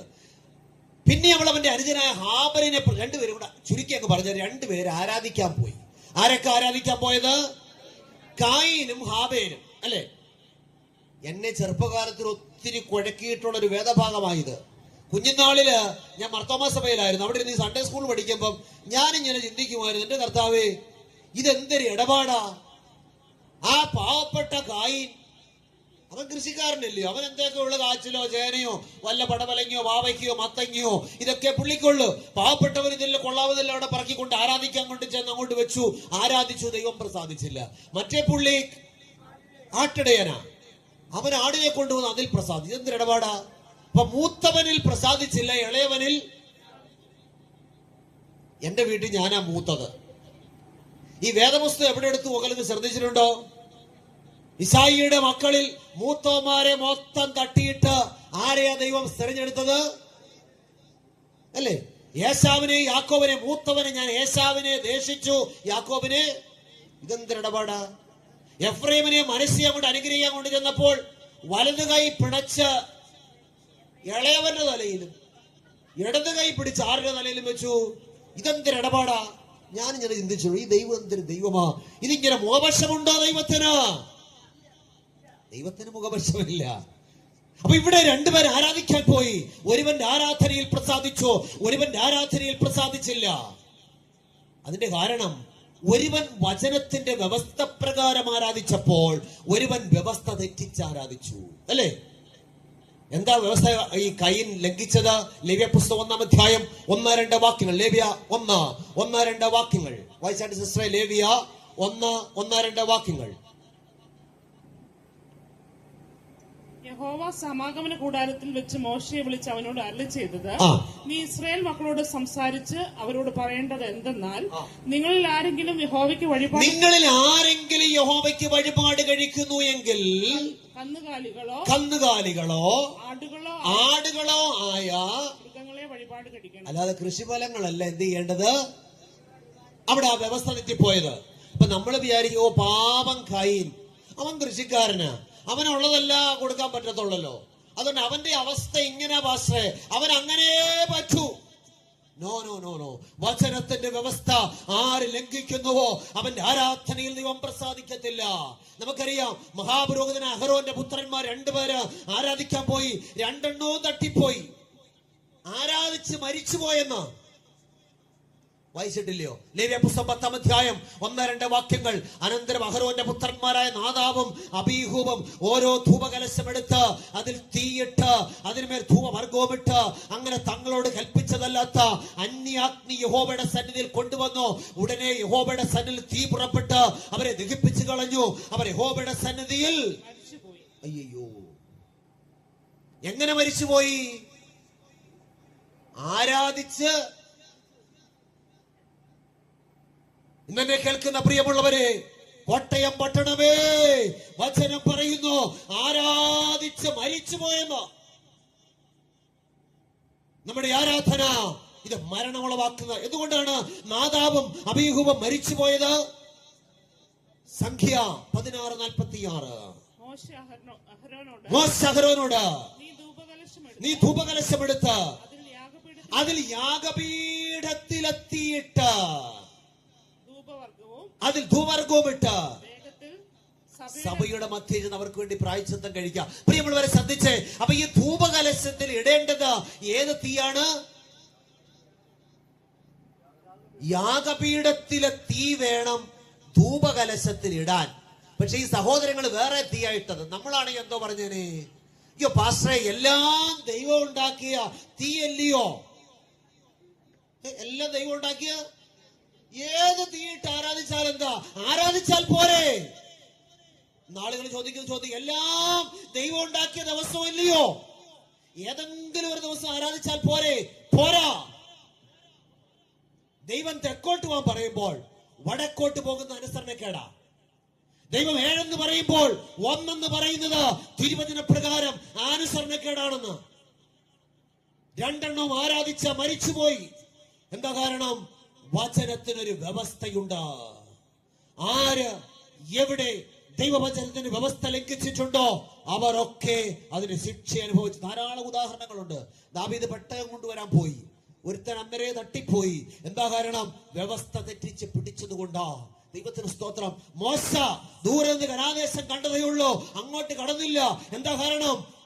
വ്യവസ്ഥ പാറയോട് കൽപ്പിക്കാൻ പറഞ്ഞപ്പോൾ അടിച്ചു. പ്രിയമുള്ളവരെ, അങ്ങനെയാണെങ്കിൽ എത്ര നമ്മൾ നടുങ്ങണം, എത്ര നമ്മൾ വിറയ്ക്കണം. ദൈവവചനത്തിന്റെ മുമ്പിൽ ആര് വ്യവസ്ഥ തെറ്റിച്ച് ആരാധിക്കുന്നുവോ അവന്റെ ആരാധനയിൽ ദൈവം പ്രസാദിക്കത്തില്ല. രാത്രികാലം തിരുവചനം പറയുന്നു, നാം ആരാധനയിൽ സ്ഥിരതയുള്ളവരായിട്ട് മാറണം. നമ്മുടെ ആരാധന വചനത്തിന്റെ വ്യവസ്ഥ പ്രകാരമുള്ളതായിരിക്കണം. 1, നാം വിശ്വാസത്തിൽ സ്ഥിരമുള്ളവരായിട്ട് മാറണം. 2, നാം ആരാധനയിൽ സ്ഥിരമുള്ളവരായിട്ട് മാറണം. വിശുദ്ധ വേദപുസ്തകം പഠിച്ചാൽ ആരാധന എങ്ങനെയായിരിക്കണം? വിശുദ്ധ ദിവസത്തിൽ യെശയ്യാവ് 58:13-14 തുറന്നു വായിക്കേണ്ട, കാണാതെ വായിക്കേണ്ടതാണ്. എങ്ങനെയാ വായിക്കുന്നത്? നീ എന്റെ വിശുദ്ധ ദിവസത്തിൽ നിന്റെ കാര്യാദികൾ ശബദിൽ നിന്റെ കാലടക്കി വെച്ച ശബദിനെ ഒരു സന്തോഷമെന്നും യഹോവയുടെ വിശുദ്ധ ദിവസത്തെ ബഹുമാനയോഗ്യമെന്നും പറയുകയും നിന്റെ വേലയ്ക്ക് പോകുകയോ വ്യർത്ഥ സംസാരത്തിൽ അതിനെ ബഹുമാനിക്കണം. അപ്പൊ ആരാധന സത്യത്തിലും ആത്മാവ്. സത്യം എന്താണെന്ന് പിടികിട്ടി. യേശു ക്രിസ്തുവാകുന്ന സത്യം, ദൈവവചനമാകുന്ന സത്യം, ന്യായപ്രമാണമാകുന്ന സത്യം. ആരാധനയെ കുറിച്ച് എന്ത് പറയുന്നുവോ അതാണ് സത്യത്തിലുള്ള ആരാധന. 2, ആത്മാവിലുള്ള. ഇപ്പം നിർത്താം വാക്ക്, വാക്കുകൾ ഇപ്പം സംഹരിക്കാം. ആത്മാവിലുള്ള ആരാധന. എന്താ ഈ ആത്മാവിലുള്ള ആരാധന? ഈ ആത്മാവിലുള്ള ആരാധന കേൾക്കുമ്പോൾ നമുക്കൊരു സംശയം ഉണ്ടാകും. സാധാരണ ആത്മാവിലുള്ള ആരാധന പറയുമ്പോൾ ആളുകൾക്ക് ഒരു ചിന്തയുണ്ടാകും, ഈ ആത്മാവിലുള്ള ആരാധന എന്ന് പറയുമ്പോൾ വേറെ എന്തോ സംഗതിയാണെന്നാണ്. എന്നാൽ പരിശുദ്ധാത്മാവിലല്ലാതെ ആരാധന സാധ്യമല്ല, അത് മനസ്സിലാക്കണം. എന്നാൽ ഇവിടെ യോഹന്നാൻ 4:24 യേശു പറഞ്ഞു, ദൈവം ആത്മാവാകുന്നു, അവിടുത്തെ നമസ്കരിക്കുന്നവർ ആത്മാവിലും സത്യത്തിലും നമസ്കരിക്കണം എന്ന് പറഞ്ഞാൽ അവിടെ കൊടുത്തിരിക്കുന്ന പദം ഇങ്ങനെയാണ്, ഗോഡ് ഈസ് എ സ്പിരിറ്റ്. ആ സ്പിരിറ്റിന്റെ യെസ് വലിയ അക്ഷരമാണ്. And they that worship him must worship him in spirit. ആ സ്പിരിറ്റിന്റെ യെസ് ചെറിയ അക്ഷരമാണ്. And in truth. ആദ്യത്തെ സ്പിരിറ്റിന്റെ അർത്ഥം ദൈവം പരിശുദ്ധാത്മാവാകുന്നു. രണ്ടാമത്തെ സ്പിരിറ്റിന്റെ അർത്ഥം the spirit of our worship, ആരാധനയുടെ ആത്മാർത്ഥത. പറഞ്ഞു പിടി കിട്ടിയോ? സത്യത്തിലും ആത്മാർത്ഥമായിട്ട് ആരാധിക്കണം. എങ്ങനെ ആരാധിക്കണം? ആരാധനയ്ക്കൊക്കെ വന്നിരുന്നു നമ്മൾ സാറിന് എങ്ങനെ യേശു എന്നടിസ്ഥാനം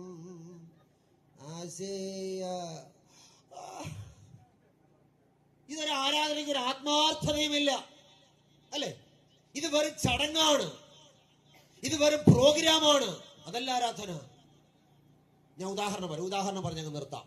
2 പേര് ആരാധിക്കാൻ ദൈവാലയത്തിൽ പോയി. ഒന്നാമത്തവൻ പള്ളിയിൽ പോയി. ചെന്നപ്പോഴേ അലച്ചും ബഹളം വെച്ചോണ്ട് അങ്ങോട്ട് ചെല്ലുന്നത്. അവിടെ കണ്ടവരോടൊക്കെ ഉറച്ച് സംസാരിച്ചു, പള്ളിയിൽ കയറിയുന്നു, ഉച്ചത്തിൽ സംസാരിച്ചു. അങ്ങനെ 10 മണിയായപ്പോൾ പാസ്റ്റർ വന്നു, ആരാധന ആരംഭിച്ചു. പാട്ടങ്ങോട്ട് തുടങ്ങി. പാട്ട് തുടങ്ങിയ പുള്ളിയുടെ മൊബൈൽ ഫോൺ അടിച്ചു. ഹലോ ഹലോ ഹലോ, എടുത്തോണ്ട് പുറത്തേക്ക് ഒറ്റ ഓട്ടം. അവിടെ നിന്ന് കുറെ നേരം സംസാരിച്ച് വീണ്ടും വന്നു, പള്ളിയിലിരുന്നു.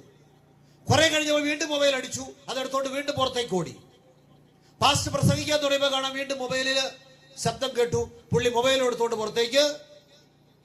ഞാൻ ഇവിടുത്തെ കാര്യമല്ലേ പറയുന്നത്, നിങ്ങൾ വിചാരിക്കും പാസ്റ്റർ വല്ലതും പറഞ്ഞു തന്നിട്ട് ഞാൻ ഇവിടെ പറയാം. ഇവിടെ അങ്ങനെ ആരെങ്കിലും ഓടുന്നവരുണ്ടോ എന്ന് എനിക്കറിയത്തില്ല. ഓടുന്നവരുണ്ടെങ്കിൽ ശ്രദ്ധിക്കുക. അങ്ങനെ പുള്ളി പിന്നെയും പുറത്തേക്ക് ഓടി. അങ്ങനെ വന്നും പോയി ഇരുന്നു. 1 മണി ആയപ്പോൾ ആരാധന തിരുവത്താഴം ഉണ്ടായിരുന്നു, അതിലൊക്കെ പങ്കെടുത്ത് അദ്ദേഹം വീട്ടിലേക്ക് പോയി.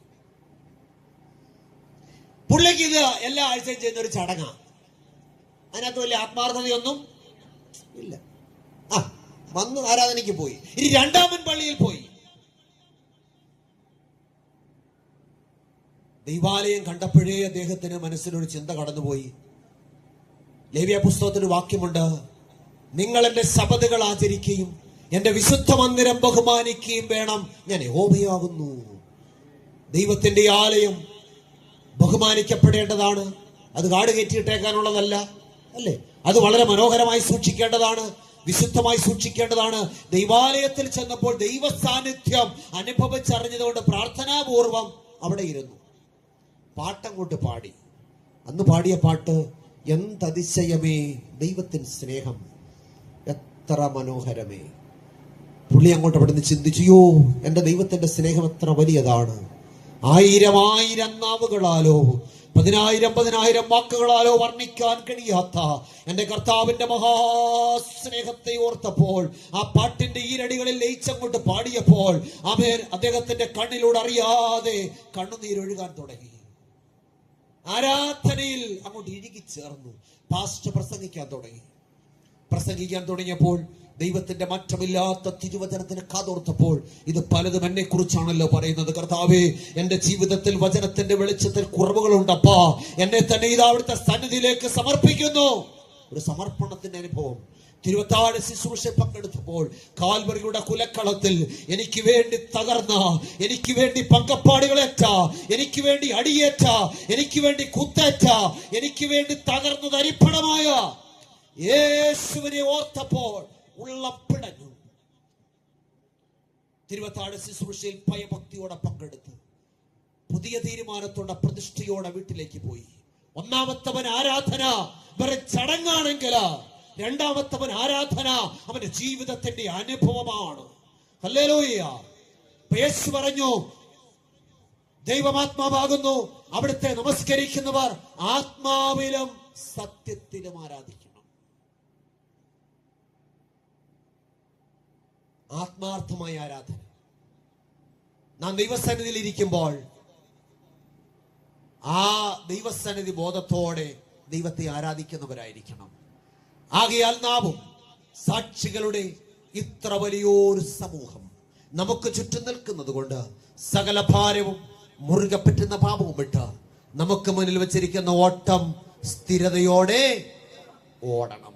ഒന്ന്, നാം വിശ്വാസത്തിൽ സ്ഥിരതയുള്ളവരായിട്ട് മാറണം. 2, നാം ആരാധനയിൽ സ്ഥിരതയുള്ളവരായിട്ട് മാറണം. ഇനി ബാക്കിയുള്ള കാര്യങ്ങൾ നിങ്ങൾ വീട്ടിൽ ചെന്ന് ബൈബിളിൽ കണ്ടുപിടിക്കണം, ഏതൊക്കെ കാര്യങ്ങൾ നമ്മൾ സ്ഥിരതയുള്ളവരാകണമെന്ന്. അടുത്ത പ്രാവശ്യം എന്നെ ഇവിടെ വിളിക്കുവാണെങ്കിൽ അന്നേരം ഞാൻ ചോദിക്കാതെ നിങ്ങൾ പറഞ്ഞാൽ മതി. ഓക്കെ, രാത്രികാലം ദൈവത്തിന്റെ പരിശുദ്ധാത്മാവ് നമ്മെ സഹായിക്കട്ടെ. പ്രിയമുള്ളവരെ, രാത്രികാലം നമ്മെ തന്നെ കർത്താവിന്റെ കരങ്ങളിലേക്ക് സമർപ്പിക്കാം. ഇന്ന് രാത്രികാലം ആമേൻ, ദൈവത്തിന്റെ പരിശുദ്ധാത്മാവ് തന്റെ മാറ്റമില്ലാത്ത തിരുവചനത്തിലൂടെ നമ്മോട് സംസാരിച്ചല്ലോ. നാം വിശ്വാസത്തിൽ എവിടെ നിൽക്കുന്നു? നാം വിശ്വാസത്തിൽ കുറവുള്ളവരാണോ, അതോ നാം വിശ്വാസത്തിൽ ഓരോ ദിവസവും വർദ്ധിച്ചു വരുന്നവരാണോ? നമ്മുടെ വിശ്വാസത്തിന്റെ തീഷ്ണത എത്രത്തോളമുണ്ട്? നാം വിശ്വാസത്തിലേക്ക് വന്ന നാളുകളിലെ തീഷ്ണത ഇന്നുണ്ടോ? നമ്മുടെ ആരാധനയുടെ തീഷ്ണത എങ്ങനെയിരിക്കുന്നു? നമ്മെ തന്നെ പുതുക്കി കർത്താവിന്റെ കരങ്ങളിലേക്ക് ഏൽപ്പിക്കും. നമ്മുടെ ഈ കൺവെൻഷൻ യോഗം ഒരു പുതുക്കത്തിന്റെ രാത്രികാലമായി തീരട്ടെ. എന്നെ തന്നെ ഇതാ കർത്താവേ ദൈവകരങ്ങളിലേക്ക് ഏൽപ്പിക്കുന്നു. ഞാൻ വിശ്വാസത്തിൽ തീഷ്ണതയുള്ളവനായി, വിശ്വാസത്തിൽ സ്ഥിരതയുള്ളവനായി, ആരാധനയിൽ സ്ഥിരതയുള്ളവരായി, ആരാധനയിൽ ആത്മാർത്ഥതയുള്ളവരായി ദൈവത്തെ ആരാധിക്കുവാൻ, കർത്താവിനെ എതിരേൽക്കുവാൻ എന്നെ സഹായിക്കണമേ. പ്രിയമുള്ളവരെ, നമ്മുടെ കർത്താവിന്റെ വരവടുക്കമാതിൽക്കലാണ്. അമ്പലക്കരയിലെ കൺവെൻഷൻ ഞങ്ങളുടെ പ്രസംഗ വിഷയം യേശുവിന്റെ 2ാം വരവായിരുന്നു. കാരണം എന്താ? അവിടുത്തെ വരവടുക്കമാതിൽക്കലാണ്. നിങ്ങൾ കർത്താവിനെ എതിരേൽക്കാൻ ഒരുങ്ങിയിട്ടുണ്ടോ? ഇന്ന് രാത്രികാലം കർത്താവ് വന്നാൽ നാം നമ്മുടെ നിത്യത എവിടെ ചെലവഴിക്കും? ചിന്തിക്കുക. ഈ പോകുന്ന പോക്ക് പോയാൽ നാം അങ്ങെത്തുമോ അത് ഇവിടെ കിടക്കത്തേ ഉള്ളൂ, ഇവിടെ കിടക്കത്തേ ഉള്ളെന്നുള്ള ചിന്തയാണുള്ളതെങ്കിൽ നമുക്കറിയാം, മറ്റുള്ളവർക്ക് അറിയത്തില്ല. നമ്മുടെ ജീവിതങ്ങൾ വിശുദ്ധിയും വേർപാടുമുള്ളതായിട്ട് മാറണം. കർത്താവായ യേശു ക്രിസ്തുവിനെ ഇതുവരെയും സ്വന്തം രക്ഷിതാവായിട്ട് ആരും അങ്ങനെ സ്വീകരിക്കാത്തവരുണ്ടെങ്കിൽ ആമേൻ, യേശു ക്രിസ്തുവിനെ രക്ഷിതാവായി സ്വീകരിക്കണം. കാരണം മറ്റൊരുത്തനിലും രക്ഷയില്ല. നാം രക്ഷിക്കപ്പെടുവാൻ ആകാശത്തിന്റെ കീഴിൽ മനുഷ്യന്റെ ഇടയിൽ നൽകപ്പെട്ട വേറെ ഒരു നാമവുമില്ല. യേശു ക്രിസ്തു മാത്രമേ ആമേൻ രക്ഷിപ്പാൻ കഴിയുന്നവനായിട്ടുള്ളൂ. ഈ യേശുവിനെ രക്ഷിതാവായിട്ട് സ്വീകരിക്കണം. വെള്ളത്താലും ആത്മാവിനാലും ജനിക്കണം എന്ന് പറഞ്ഞാൽ യേശു കാണിച്ച മാതൃക പ്രകാരം വെള്ളത്തിൽ മുങ്ങി സ്നാനമേൽക്കണം. 3, ദൈവത്തിന്റെ 10 കൽപ്പനകൾ ഉൾപ്പെടെയുള്ള എല്ലാ പ്രമാണങ്ങളും അനുസരിച്ച് വിശുദ്ധിയും വേർപാടുമുള്ള ജീവിതം നയിക്കണം. അങ്ങനെയായാൽ ഇന്ന് യേശു വന്നാൽ നമുക്ക് പ്രത്യാശയുണ്ട്. അങ്ങനെ അല്ലാത്തവർ ആരെങ്കിലും എന്നെ കേൾക്കുന്നെങ്കിൽ ഇന്ന് രാത്രികാലം തീരുമാനമെടുക്കാനുള്ള സമയമാണ്. എത്ര പേർ തീരുമാനമെടുക്കുക? ഗായക സംഘം വന്നാട്ടെ. ഏത് പാട്ടാണ് മക്കളെ പാടുന്നത്? ഏത് പാട്ടാ പാടുന്നത്? കാഹളം കാതുകളിൽ കേൾക്കാറായി, ദൈവദൂതർ വീണകൾ മിട്ടാറായി. അതല്ലേ മോനെ പാട്ട്? അതെ, കാഹളം കാതുകളിൽ കേട്ടിടാറായി, ദൈവദൂതർ പൊൻവി. ആ പാട്ടാ പാടാൻ പോകുന്നത്. അപ്പൊ കാഹളം കേൾക്കാൻ സമയമായി. കർത്താവ് താൻ ഗംഭീരനാദത്തോടും പ്രധാന ദൂതന്റെ ശബ്ദത്തോടും ദൈവത്തിന്റെ കാഹളത്തോടും കൂടെ സ്വർഗത്തിൽ നിറങ്ങി വരുവാനുള്ള കാഹളം കേൾക്കാൻ സമയമായി. യേശുവിന്റെ തിരിൽ കരുക നമുക്ക് സമർപ്പിക്കുവാൻ ആഗ്രഹിക്കുന്നവർക്ക് സ്വസ്ഥാനങ്ങളിൽ എഴുന്നേറ്റ് നിന്ന് ഈ പാട്ട് ഗായക സംഘത്തോടൊപ്പം ചേർന്ന് കരങ്ങളെ അടിച്ച് പാടി ദൈവത്തെ മഹത്വപ്പെടുത്താൻ വരികളുടെ അർത്ഥം മനസ്സിലാക്കി പാടാം. രാത്രികാലം സ്വർഗ്ഗം സന്തോഷിക്കട്ടെ. മാനസാന്തരം കൊണ്ട് ആവശ്യമില്ലാത്ത 99 നീതിമാന്മാരെ കുറിച്ചുള്ളതിനേക്കാൾ മാനസാന്തരപ്പെടുന്ന ഒരു പാപിയെ ചൊല്ലി സ്വർഗ്ഗം സന്തോഷിക്കുമെങ്കിൽ ഇന്ന് ചില വ്യക്തി ജീവിതങ്ങൾ സമർപ്പിക്കപ്പെടുവാനിടയാകട്ടെ. ചേർന്ന് പാടാം. കരങ്ങളെ അടിച്ച പാടി ദൈവത്തെ സ്തുതിക്കാം.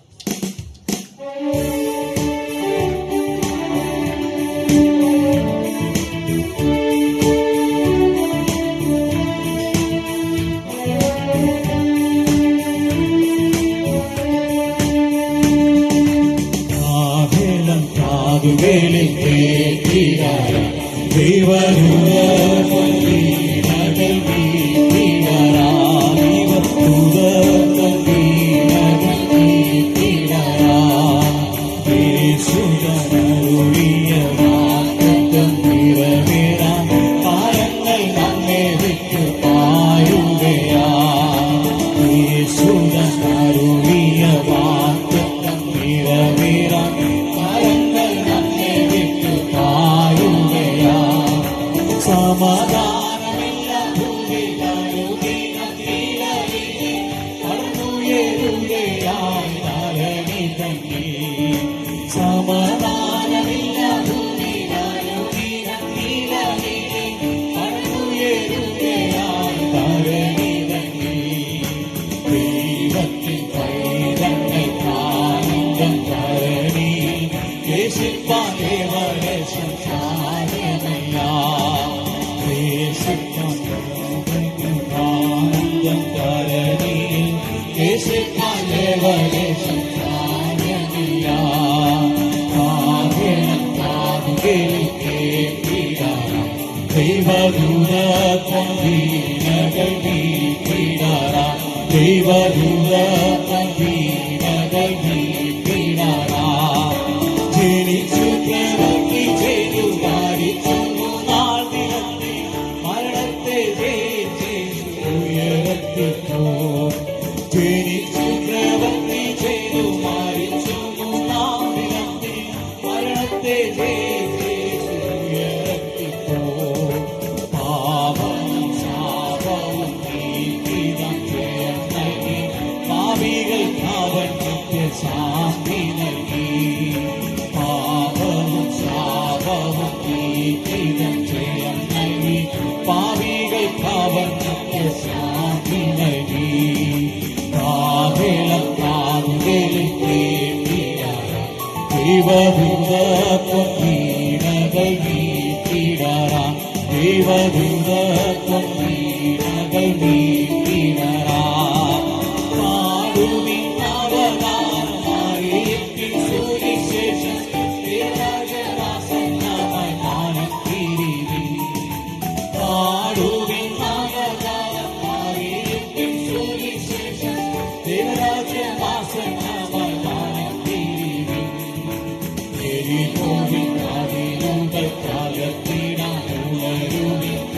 കാഹളം മുഴക്കാം ദൈവജനമേ എരികോവിൻ മതിലുകൾ തകർത്തിടാനുണരുക കാഹളം മുഴക്കിയ ദൈവജനമേ കാഹളം കാതുകളിൽ കേട്ടിടാനാം ദൈവദൂതർ കൊണ്ടീനകൾ നീട്ടിടാനാം ദൈവദൂതർ കൊണ്ടീനകൾ നീട്ടിടാനാം.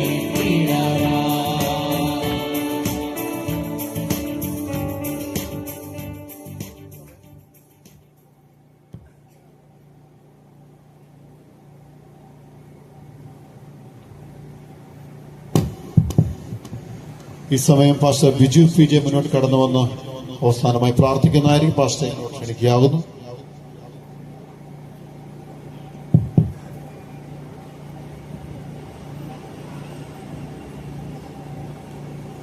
പാസ്റ്റർ ബിജു പി ജെ പ്രാർത്ഥിച്ച് പാസ്റ്റർ കെ പി ജെ അവരുടെ ആശീർവാദവും പറയുന്നതായിരിക്കും.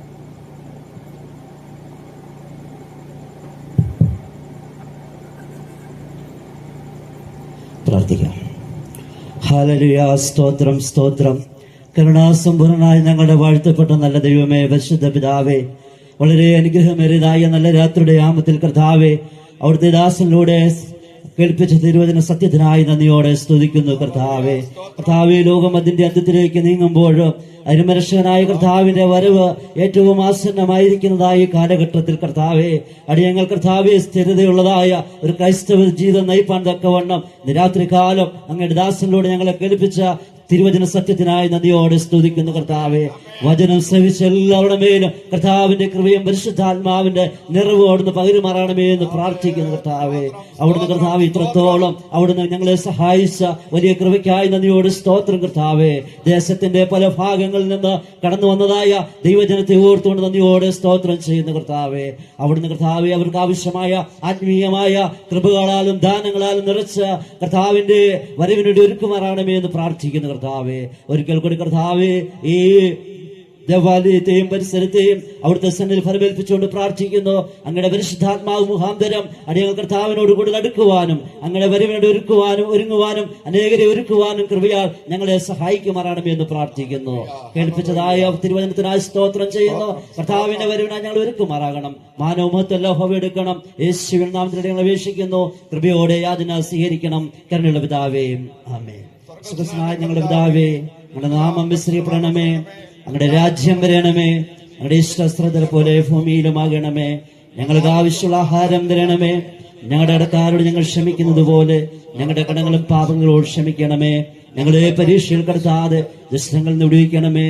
ഇതുള്ള രാജ്യവും ശക്തിയും മഹത്വവും എന്നേക്കും അങ്ങേക്കുള്ളതാകുന്നുവല്ലോ. ആമേൻ. പിതാവായ ദൈവത്തിന്റെ സ്നേഹവും പുത്രനായ യേശുക്രിസ്തുവിന്റെ കൃപയും അനുദിനം ആശ്വസിപ്പിക്കുന്ന പരിശുദ്ധാത്മാവിന്റെ സംസർഗവും സഹവാസം കൂട്ടായ്മയും നാം എല്ലാവരുടെ മേലും ഇന്നത്തെ രാത്രി ദൈവത്തിന്റെ വചനം ദേശത്തിന്റെ ഫലഭാഗത്തായി ശ്രദ്ധിക്കപ്പെട്ട എല്ലാ പ്രിയപ്പെട്ടവരിലും ഇപ്പോഴും എപ്പോഴും എന്നേക്കും ഉണ്ടായിരിക്കുമാറാകട്ടെ. ആമേൻ, ആമേൻ. ഹല്ലേലൂയ. കർത്താവിന്റെ നാം വാഴ്ത്തപ്പെടുമാറാകട്ടെ.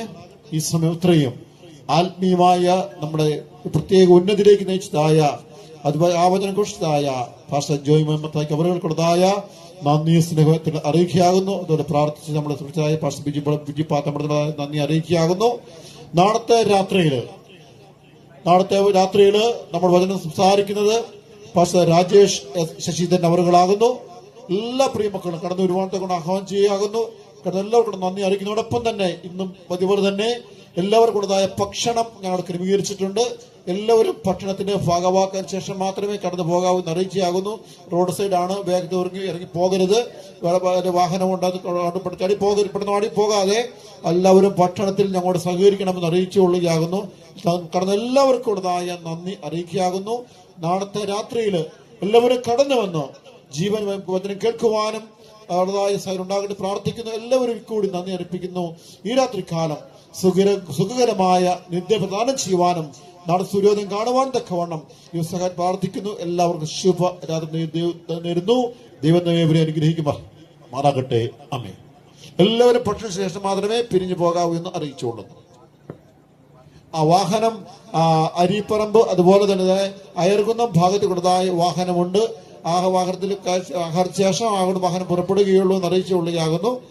അവർക്ക് വാഹനം ഉള്ളത് കൊണ്ട് അത് ധൃതി വെക്കേണ്ട, എല്ലാവരും ആഹാരം കഴിച്ചതിന് ശേഷം ഈ ഭാഗത്തേക്കുള്ളവർക്കുള്ളതായ വാഹനമുണ്ട് എന്ന് അറിയിച്ചുകൊള്ളുന്നു. ആൾ കൂടുതലാണെന്നുണ്ടെങ്കിൽ 1-2 ട്രിപ്പ് അടിക്കും. അപ്രകാരം ട്രിപ്പ് അടിച്ച് അവിടെ എത്തിച്ച് അവിടെ ഭവനങ്ങളിൽ എത്തിക്കാനുള്ള ക്രമീകരണം ചെയ്തിട്ടുണ്ട് എന്ന് പ്രത്യേകം ഉറപ്പിച്ചുകൊള്ളുന്നു. എല്ലാവരും കർത്താവ് അനുഗ്രഹിക്കുമാറാകട്ടെ. ആമേൻ.